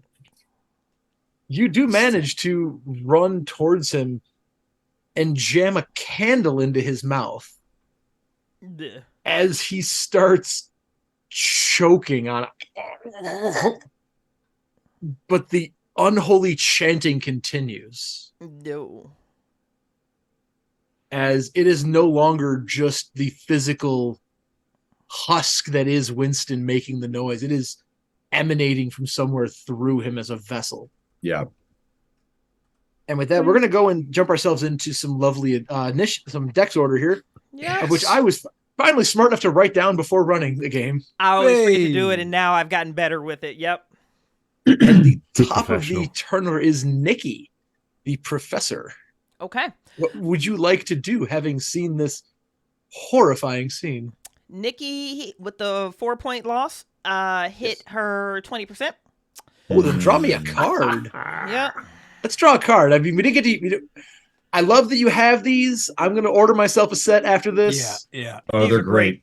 These they're are awesome. so great. So if you guys are not familiar with this at home, this is the second appearance of the third appearance of the Bout of Madness cards from the Miskatonic repository. 2 creators actually have an entire deck. So Nikki just pulled. I don't even like the title. Oh, it's in the eyes. The eyes are the window to the soul, and clearly that's how they are getting to everyone. For 1d10 hours, the investigator will closely examine the eyes of everyone they meet to ensure they don't contain the unexplainable detail that gives away the enemy. Oh dear. So let's roll that 1d10, see how many hours you're going to be poking around with eyes. Yep, I'll holler at you guys. 7. This one. Oh, nice. You rolled it for me. Yours was higher. I rolled a 7, yeah. I love it. So for So how's that going to manifest for you? Yeah, she sees this thing that she sees Winston. The chest is open, there are tentacles spilling out. It now has a candle half down its throat. But where is the rest of the staff? Why would Jameson invite us to something like this? Something is wrong. And she used to do this, not she used to, she does do this in her classroom. If she can get eye to eye, nose to nose with a student, she can tell whether they're lying. There's just something that she can do. And I think we're going to go for...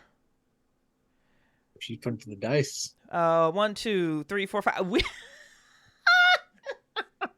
And she is immediately going to turn to Chad and try to grab at both sides of his face and look him in the eyes to see if this is actually Chad or if Chad has been possessed by this dominator of some sort. If Chad is Chad, why does Chad have a halberd? Chad shouldn't have an halberd. Something is wrong. So that's what she's going to do. She's going to look into Chad's eyes. That's Captain Halberd. That's Captain Halberd. That's Mr. Captain Halberd. That's Mr. Captain Halberd. And when she's just in his face, nose to nose, are you Chad? Or are you something different? Nikki? You're not Chad, are you? Looking into my eyes like that. You're not Chad, are you? I'm not sure what to say, Keeper, before I inevitably roll and take my sanity card, my madness card, because I am also below my my 20%. I think that's a perfect segue there. So Nikki grabs your face, screaming, "Are you Chad? Are you Chad?" You're not Chad, are you? And Bridget, would you mind pulling us a card for Chad? You're not the friend that I knew. Oh no. Oh no. Oh yes. This is a spin on a classic. See red. Yes. You will make them all pay. Beautiful. For 1d10 rounds, the investigator unleashes indiscriminate violence upon their surroundings, friend and foe alike. The dude with halberd. The dude with the 6-foot-long fucking medieval tool is going to go rage on us. Poor Nikki's just grabbed him and is staring into his and accused him of not being him. And Chris Bates put in the halberd. It is 1d8 plus 1 plus damage bonus. Nice. Okay. Jesus. Okay. Is this going to be one of those things that's a weird... Yep, that's how that's going to play out. 1d8 plus The cards are because the cards, those are dope as hell. So, unfortunately, in the dex order, Winston gets to go next. But following Winston is Chad. So, lest Chad be disappointed, Chad is next up in terms of the PCs. I can wait. Just a little tease. Just a little wait, guys. Just a little tease. Just a little wait. But the tentacles are going to go flying towards Alan, who has just jammed a candle down the throat of our dear Winston. Mm-hmm. Violence isn't the answer. Violence isn't the answer. Always. They're actually going to miss you. Shockingly. Nice. Maybe the candle threw Winston off a bit. The tentacles just graze your face, but otherwise miss you. But Chad, Oh, Chad. oh dear Chad, The danger. dear Look into my friend, eyes. The joy on your face, Newman. Like, It's always the way it goes. I never solve the mystery, but I either get killed or I kill everyone. That's often the way it goes. The stars are right. Let's do it, the Newman. stars are right Stars for are right. homicide. Okay. Oh my god. As Nikki puts her hands on my face and just goes, Chad, is that you? Is that you? You're not Chad, are you? I am Chad. I am Chad. I'm the only.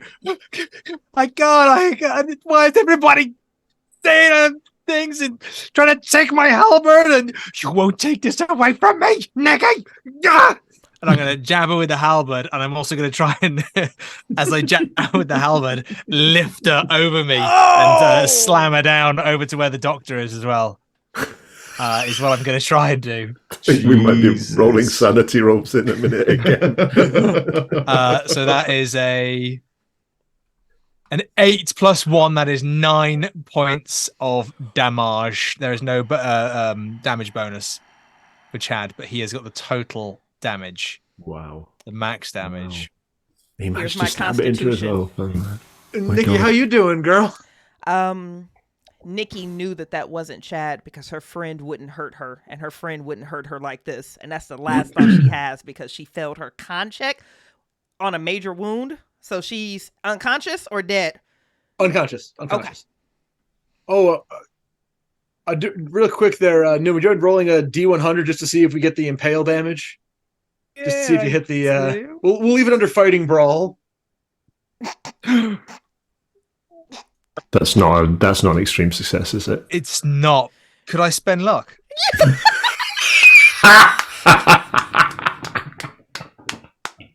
I am seeing red right now, people.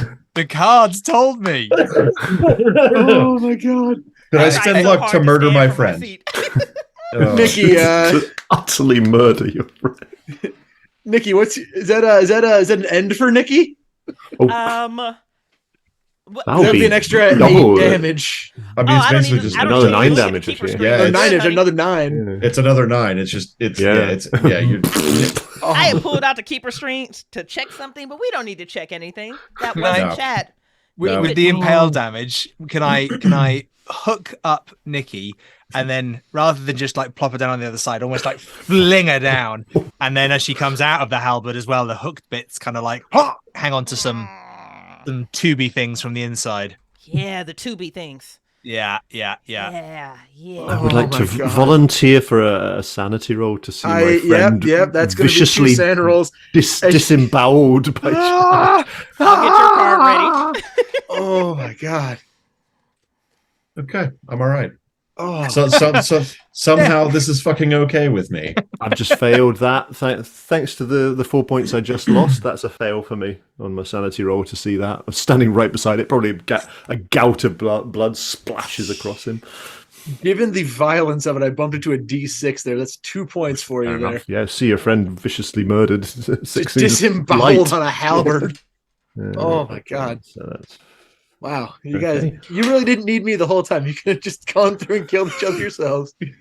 We just realized. I'm pretty sure the last time Bridget and I played together as well, I went nuts and killed you then as well. That's a hashtag and a fact. It is. Yep. I will reiterate, it's the victims we made along the way. Speaking of victims we made along the way, Dr. Fisher, you're up. Dr. Fisher is just... What have you done? You've killed her. You've killed her. He's seen this man with tentacles coming out of him. He's seen Alan shoving a candle into his mouth. He's seen Chad just utterly destroy Nikki. I think he pulls open his bag and plunges his hand into it. He's torn because there's a bottle of chloroform in there. Oh. And there's also a scalpel in there. And he's thinking, this creature, or he's standing in front of me with a halberd. And he just splashes chloroform all over Chad. 'Cause he doesn't want to get murdered by In him. Newman's face, Newman is so delighted. Newman's like, best This day is brilliant. ever. Yeah. No, Mike, I'm just Finally, going to throw it somebody out else there. chloroforming me. You make Chloroform is very flammable. And you Excellent. I don't know where that just knowledge you may know having a bottle of chloroform. It is very flammable. fair enough. Yeah, yes, and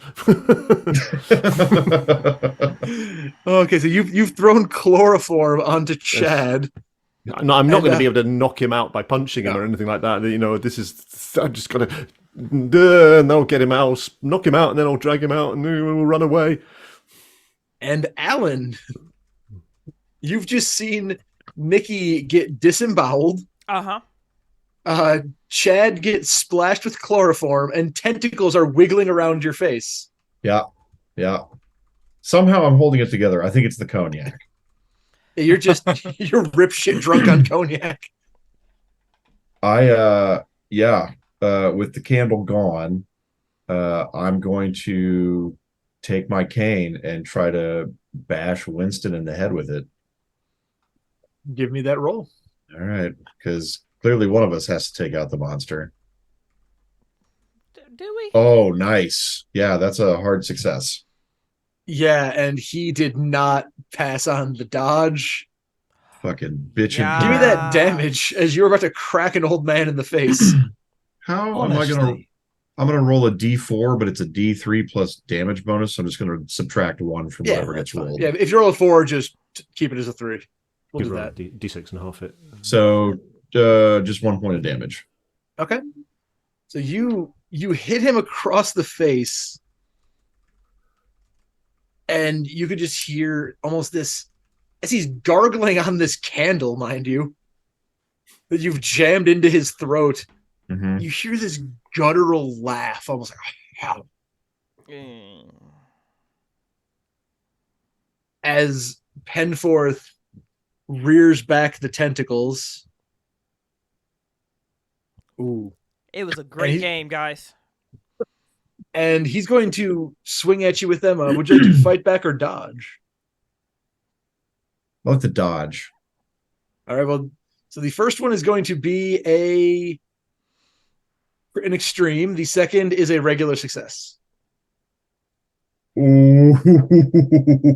Holy crap. That's impressive rolling. That's impressive rolling. So it's just the dodge is a hard success on that one. I'm going to spend 2 points of luck to make an extreme. So you've successfully dodged the first tentacle. Yeah. And the second tentacle. Wow. You really don't need me to kill you. You're just going to take yourselves out at this rate. I mean, that's a successful dodge, isn't it? That is a successful dodge. You need I had a regular and an extreme. You had an extreme and a regular. All right, wow. You are dodging tentacles, honey. Dice with Friends does not like us today. Drunken Master, baby. Drunken Master. Master, there you go. I'm sorry. Dice with Friends just one shot at my character. I was just going to say. Dice with Friends took you out back and beat you. We have a pretender to the to the king of fucking players, the Roll20 dice roll. Dice with Friends heard you talking shit and was like, I can do that. I can do that. Roll20, eat my shorts. Yeah, come pull up, Bridget. Come pull up. Like, come through, boo. It did. Shed, you are up. Yeah, so, I mean, presumably I've hit him with some of this chloroform that I've. Yeah. Oh, you've splashed him. He's covered in chloroform at the moment. Yes. Is that having an effect on me? Not right away. It takes a second to really get those vapors deep into your. That's why you got your nostrils. Oh shit! So, but you've covered him in a flammable substance there. I just want to clarify in my head before it looks like I'm just a really mean player. Does it track that the person who just threw chloroform in my face? I mean, is my next target? I was really hoping you would have to make a con roll right now and possibly keel over. That's why I was just checking. Next round, Spike. Next round. Yeah, but I won't be alive next round. But of all the times we've seen you play, Newman, like clearly you're an awful person to play with. I'm an awful person. Just playing as an extra is It's just an outlet for your awfulness. exactly. I'll go into my family soon and just be so nice. That's the sign of a true sociopath. Love it. Go get him, baby. So Newman, give us that swing at Dr. Fisher. I'm going to try and dodge out of the way. Can I with this, because he's thrown the chloroform at me, I'm assuming he's a little bit away, can I like throw the halberd like some kind of Herculean warrior hurling this halberd across the space to where the doctor is? You could give me a throw roll? Oh God, yes, I can. You're a sportsman, aren't you, you bastard? Yes, I am. I forgot I made him a baseball player. Your throws, you missed me. Oh, no. And I know you don't have that much luck. 92 over 50. Oh, Is it worth 42 points of luck? At this point, yes. I mean, you are seeing red. I'm going to try and dodge it. I've still got 50 points. Are you going to do it, Newman? I'm going to do it because I am seeing red. Choose violence. Spike, we need that dodge roll. And I want to see more red. I've actually got a pretty good dodge. I've got a 35 in my dodge, so let's see. That's good. That's not a dodge. That's not a dodge. Let's go. Oh, how much luck was that? 37 points? 42. When you spend 42 points of luck to kill a friend. Hey, I'm here for this. I care. Okay. You do. I care enough about my friends to look properly. So why don't you give me that damage? Yeah. Oh! So it's 2 points of damage. Oh, thank goodness. Oh, you winged me. Oh. He clipped your arm a little bit. You're like, ow, that ow, hurt, jerk. Don't do that. The halberd, I imagine, has gone past you, like stuck in a wall or something, or got clattered to the floor or something. Oh, if you want to see if he gets stuck in the wall, give me a strength roll. Why not? Oh, okay. Oh, here we go. Oh my God. 31 under 55. Yeah, that halberd is stuck like dong, in the wall. As the chanting gets a little bit louder. Oh boy. And Doctor. I think he's not got his weapon anymore. Ouch, but maybe kind of grazed me across the arm. I'm kind of bleeding. I'm going to grab my scalpel out and go, Chad, we've got to stop this, whatever it is from going on. This is what's causing all this. And I'm going to run forward, and I'm going to attempt to excise the parasite that is clearly infesting this poor butler. This poor butler has got this squid-like creature or something attached to him, and I am going to cut it off with surgical precision. Oh.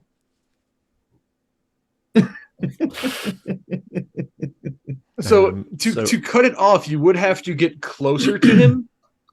Well, yes, obviously, yes, but nothing ventured, nothing gained. I had Bucho roll for it as well. Would you mind giving me a dodge roll to see if you can get closer? Oh, all right, okay. I'll still let you take your action, but as you're walking up. Yes, that is a successful dodge roll. Good for you. This is going to be one of the first times the big bad doesn't kill anybody. Kind of manages to somehow. You don't know that. And Newman is here.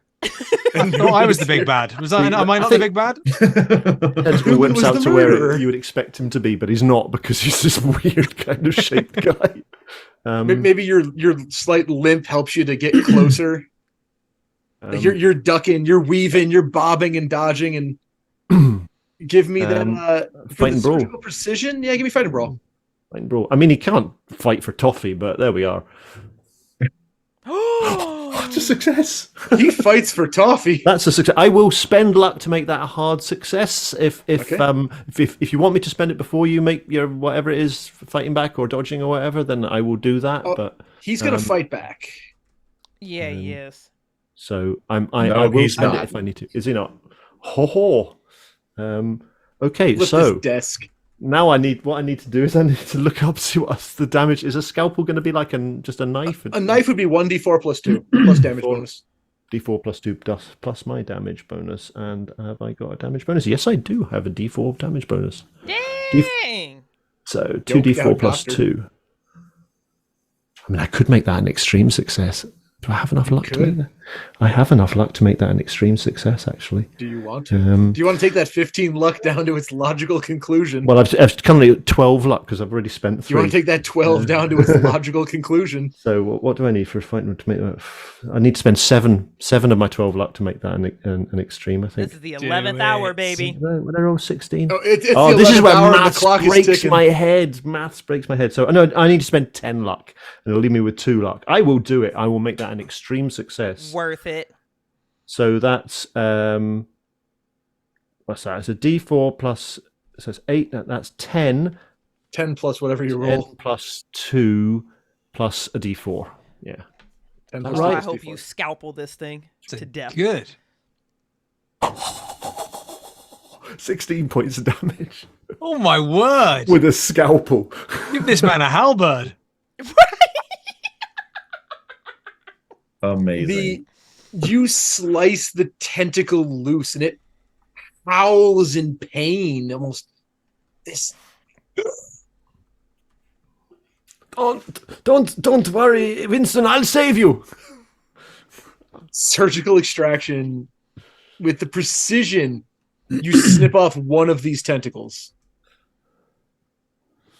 And Winston turns to you. He's found his next victim to attack on his turn. Oh boy. Alan, Where you've just am seen I? the doctor's. You're right up next to him. Okay. What I'd like to do is I You see. bopped him with your cane. I was going to go for the halberd, but it seems to be stuck in the wall. Yes. So what I'm going to do now is I'm going to, if I am able, what I want to do is get around to Winston's backside. Okay. And I want to wrap my. Yeah, don't. This isn't that kind of game. I see you're looking, Bridget. It could be. I want to take the cane and I want to start choking him out. You know what? It is going to be that kind of game. So I want to. Way to commit. Cue the Pulp Fiction music. So I want to start choking him out with the cane as I hang on to his back. Tell him to submit. Mm-hmm. Submit, bitch. Give me a fighting brawl roll. We'll treat this as a regular garrote, as a weapon. Nope. Oh, so sexy though. He could fight back though. Yes, finally I get to do some damage with these dang tentacles. Oh, wonderful. 3 points of damage as one of them hits you across the chest. Hey, that's fine. That's She's like, I fine. can work with that. That's okay. We're all okay. But we will the garrote, I have the damage queued up when we need it. Okay. But just wow, that's clever. Penforth is up next. He's going to swing twice at Dr. Julius Fisher, who's just cut off one of the tentacles. I will dodge as many times as I need to. The first attack is a fail. The second honey. is a hard success. I'm sorry, an extreme success. An extreme success. That is extreme, yes. I have. No, hard. I It is- miscalculated earlier on. I have 1 point of luck. It is. I take it back. It is a hard success. He only Hard has success. 60. Okay. in the Well, I'm tentacle. going to try and dodge it, obviously. So I need a 17 or better to beat that with a hard success. Can he do it? No, and No, I don't he have any can't. luck. 23. Oh, I was He gonna was ask you- so close. Ooh, Ouch. six damage. Cracks you Which- across the jaw. That is more than half my hit points, so I'll make a Constitution roll. More than It's half that my con maximum roll, hit points. baby. That is not a success for my Constitution. That is way not a success. So, well, you get cracked across the jaw with this tentacle and just drop. Yeah, I kind of fit for the force of it. Maybe whacks me across the room a bit. A little bit. Collapse Yeah, in a heap on the you floor. definitely moved off your feet. Yeah. And Do I that potentially like knock? Did you say there are candles here, or are there not any candles? They're down on the here? walls, lighting No. around the Oh, outside. right. Okay. Yeah. Okay. But Knock a candle over Chad, on Chad. Roll like Chad. Okay, I see what's Good going luck on. roll. here. and Spike, I really love Chad. What's going I'll on? tell you what, Spike. Give me a luck roll to see if you knock over a candle onto Chad. He has to roll. I will a give one. you a chance. You have a chance. I've got gotta roll 1 point of Hey, luck. Got That's better this. than 0. You got this, Spike. Here we go.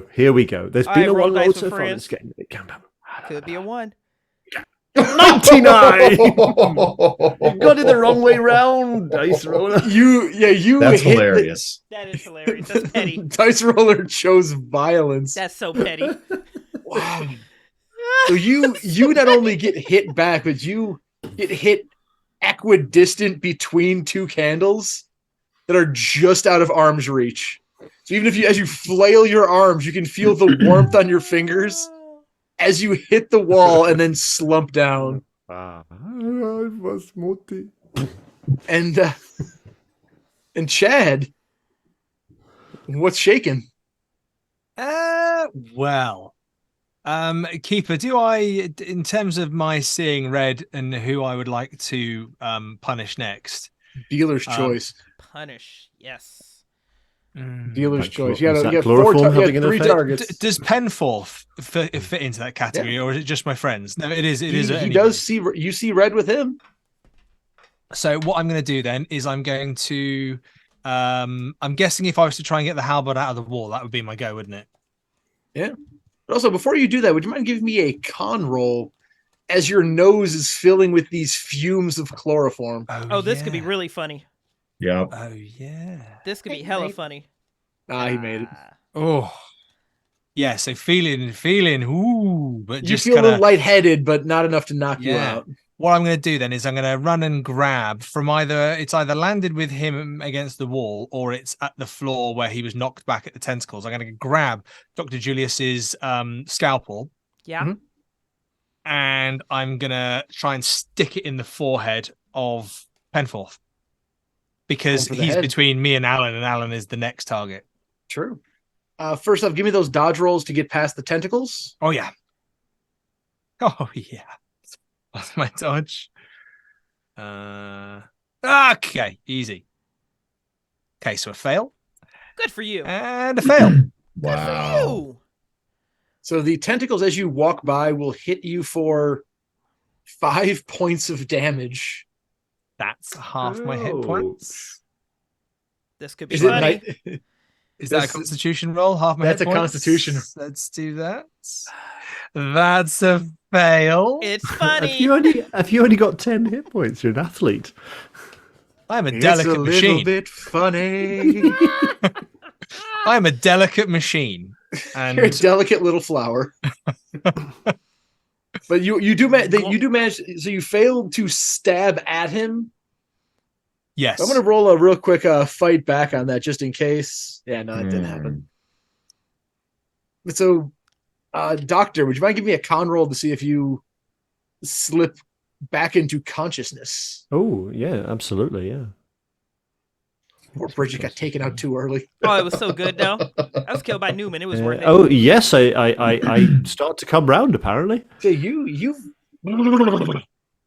start shaking it off a little bit, and Oh no. What? Oh, Chad. Oh, Alan. Nikki. Oh, Oh, no, not Nikki. It's just he's just looking around at all these bodies and people that aren't yet bodies. Flammable Chad is at Penforth's feet. Just saying. Flammable Captain Halberd. flammable Chad, Mr. is ahead- Flammable Flaming Yes, halberd. they're flammable. What would you like to do After there, you, the flaming Chad.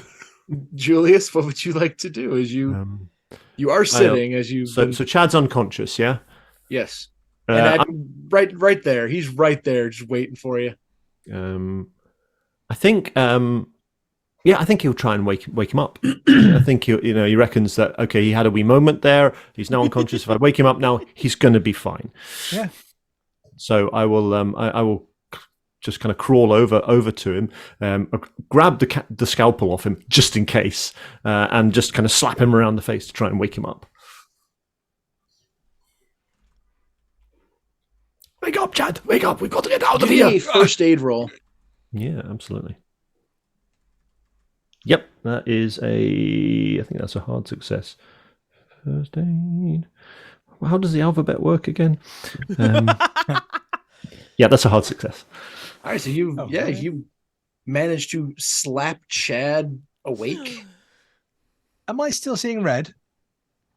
I don't remember how many rounds we had said, but let's say It was 7 rounds. so. I think it was Yes, 7. then we've only gone 4.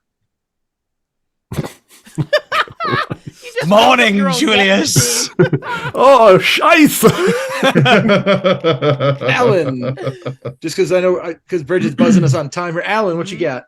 I mean, I'm going to continue to try to choke this dude out. Please do. I'm This on is his back. I'm on his back like a fucking monkey. His tentacles are. Yeah, I'm trying to take this fucker out. So, give me some love. Yeah, that's straight up my fighting brawl. Nice. All right, so because you're choking him out, let's do a quick fight back for shits and giggles. Spend luck, spend loads of luck to make it an extreme success. Oh, I have 11 points of luck at this point. That's a hard success to fight back. Oh Yeah. God. But I'll also let you have the damage, though. You can still have the damage. Give me a D6 plus damage bonus. Because I've got a. It's gonna be 6. Oh, Just straight up 6. feel whack you as well, the doesn't it? body of Winston starting to slump down. And as it does, it stands up taller than it has before. Oh God. The chant has stopped. And in a flash, Winston is gone. In his place, where his body once was, is a growing, writhing mass of unknowable tentacles that grows and grows and grows.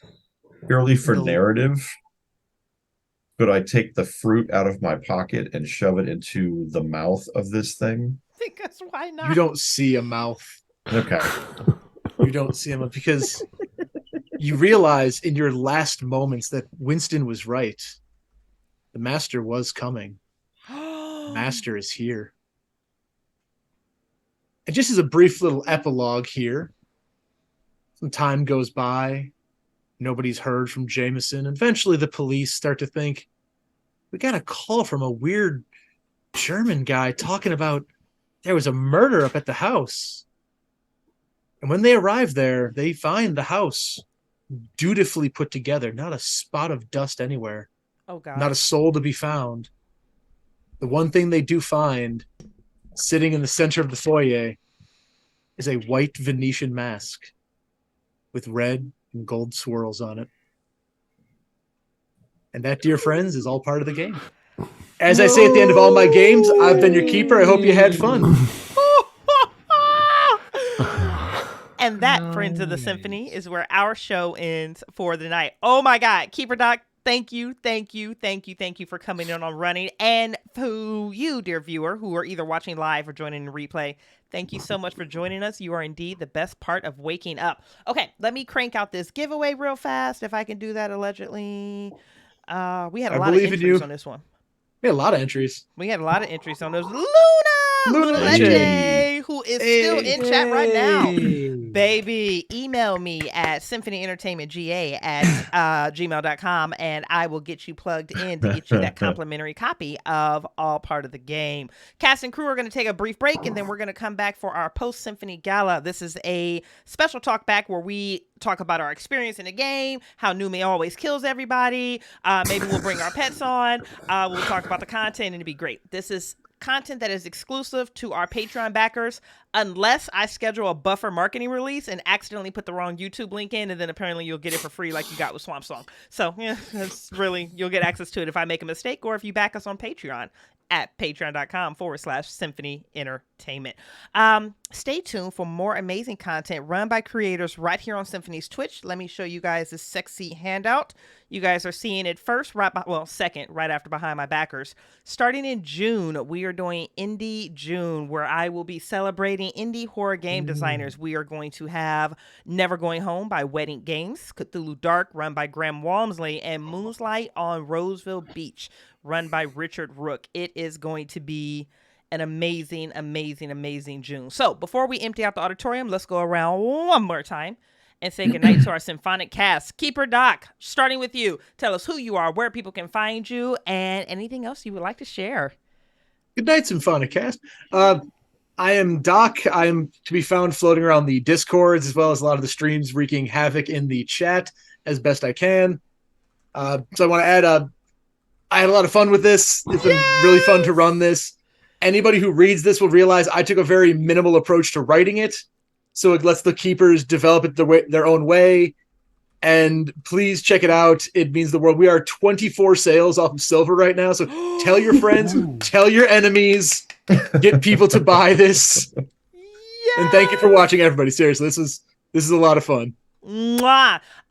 Just as a total random aside, Doc came on as a streamer, I'll say maybe 2 or 3 months ago for the very first time streaming in a game, completely knocked our socks off performance-wise with a cult game, no less. There's a very epic dinner scene. If you want to watch episode 1 of The Meadows, it will it'll make you feel a certain way about a lot of things. And now he's running games on stream and doing a brilliant job about it. So again, Doc, thank you so much for stopping by. Same order, one more time. Bucho, hit us, baby. Hi, I'm Bucho. I am again one of the hoes from the stable of Symphony Hoes. I am also practically fucking throbbing over next month's shows because it's going to be awesome. If you would like to follow me, you can find my socials at my link tree that I've posted up in the chat. You can find my art, like what's hanging up behind me. You can find my books. You can find my DJ mixes. I'm basically an annoying creative that does everything. And so there's that. And that's me. And hopefully I will have some of my own scenarios out by the end of the year. Ow! Annoying creative that does everything and is good at everything too. That shit is annoying, Bucho. Like, be bad at something. God. What did you call me? What did you call me? Daddy. Dude, well, that too. Super competent. Super competent is your nickname. It really is. Mr. Spike, hit us, baby. Hello. Yes, I am Mike. I am Mr. Spike. I'm both of those people wrapped into one strange concoction. I have my own little podcast on the interwebs where I tell creepy tales, Mr. Spike's bedtime stories. Please, please, please do listen if you like to have something gently rock you to sleep and hopefully not give you too many nightmares. I'm also on the Horror on the Orient Express, and we are reaching a climactic moment in our campaign just now on the Old Ways podcast. Other than that, I hang about Discord, I talk shite mostly and make a fool of myself, and that's the way it rolls. Mike, thank you so much for joining us. Thank you. And I've had an absolute, I should say, I've had an absolute blast playing this. It was super fun. Congratulations, Doc. Congratulations, everybody. Fantastic. Really, really good time. And to my murderer. Let's go out and kill everybody. Right, let's go out and kill everybody. To my murderer, again. Sorry. This is a bit of a habit now, isn't it? I love it for us. Yeah. Doc, straight out of the gate, though. Yeah, really cool, man. Really great fun. Really, really enjoyed doing this. So thank you for doing this. A little bit like Spike, talk a lot of crap. Do it in a way that you kind of make some people listen, but luckily there's a whole team around me at the Miskatonic Playhouse who don't talk crap. They talk wonderful things. You can find us at www.miskatonicplayhouse.com. You can find us at our Discord, on Facebook, on all the socials, but especially on YouTube and your podcast where you'll find our videos and games. I am a scenario writer myself, and I've got a few scenarios out there as well that you can look at. Prisoner's Dilemma, Secret Santa, and Be My Valentine, which are all these lovely little babies here that I definitely don't cuddle every day. I don't believe you. Yeah. I wouldn't believe me either. And been an absolute pleasure. And Bridget, thank you for having us back on here, actually, having the Playhouse back on here, because we bloody love it. Oh, you don't understand how much I love some Playhouse. Like, you guys are incredible. This community rocks. This Call of Cthulhu community rocks. The horror gaming community rocks. And I love you guys so much for it. Thank you for supporting me. Thank you for supporting the Symphony. We hope you have enjoyed the Symphony, and we look forward to seeing you guys again soon. Have a wonderful night. Mwah. Bucho face.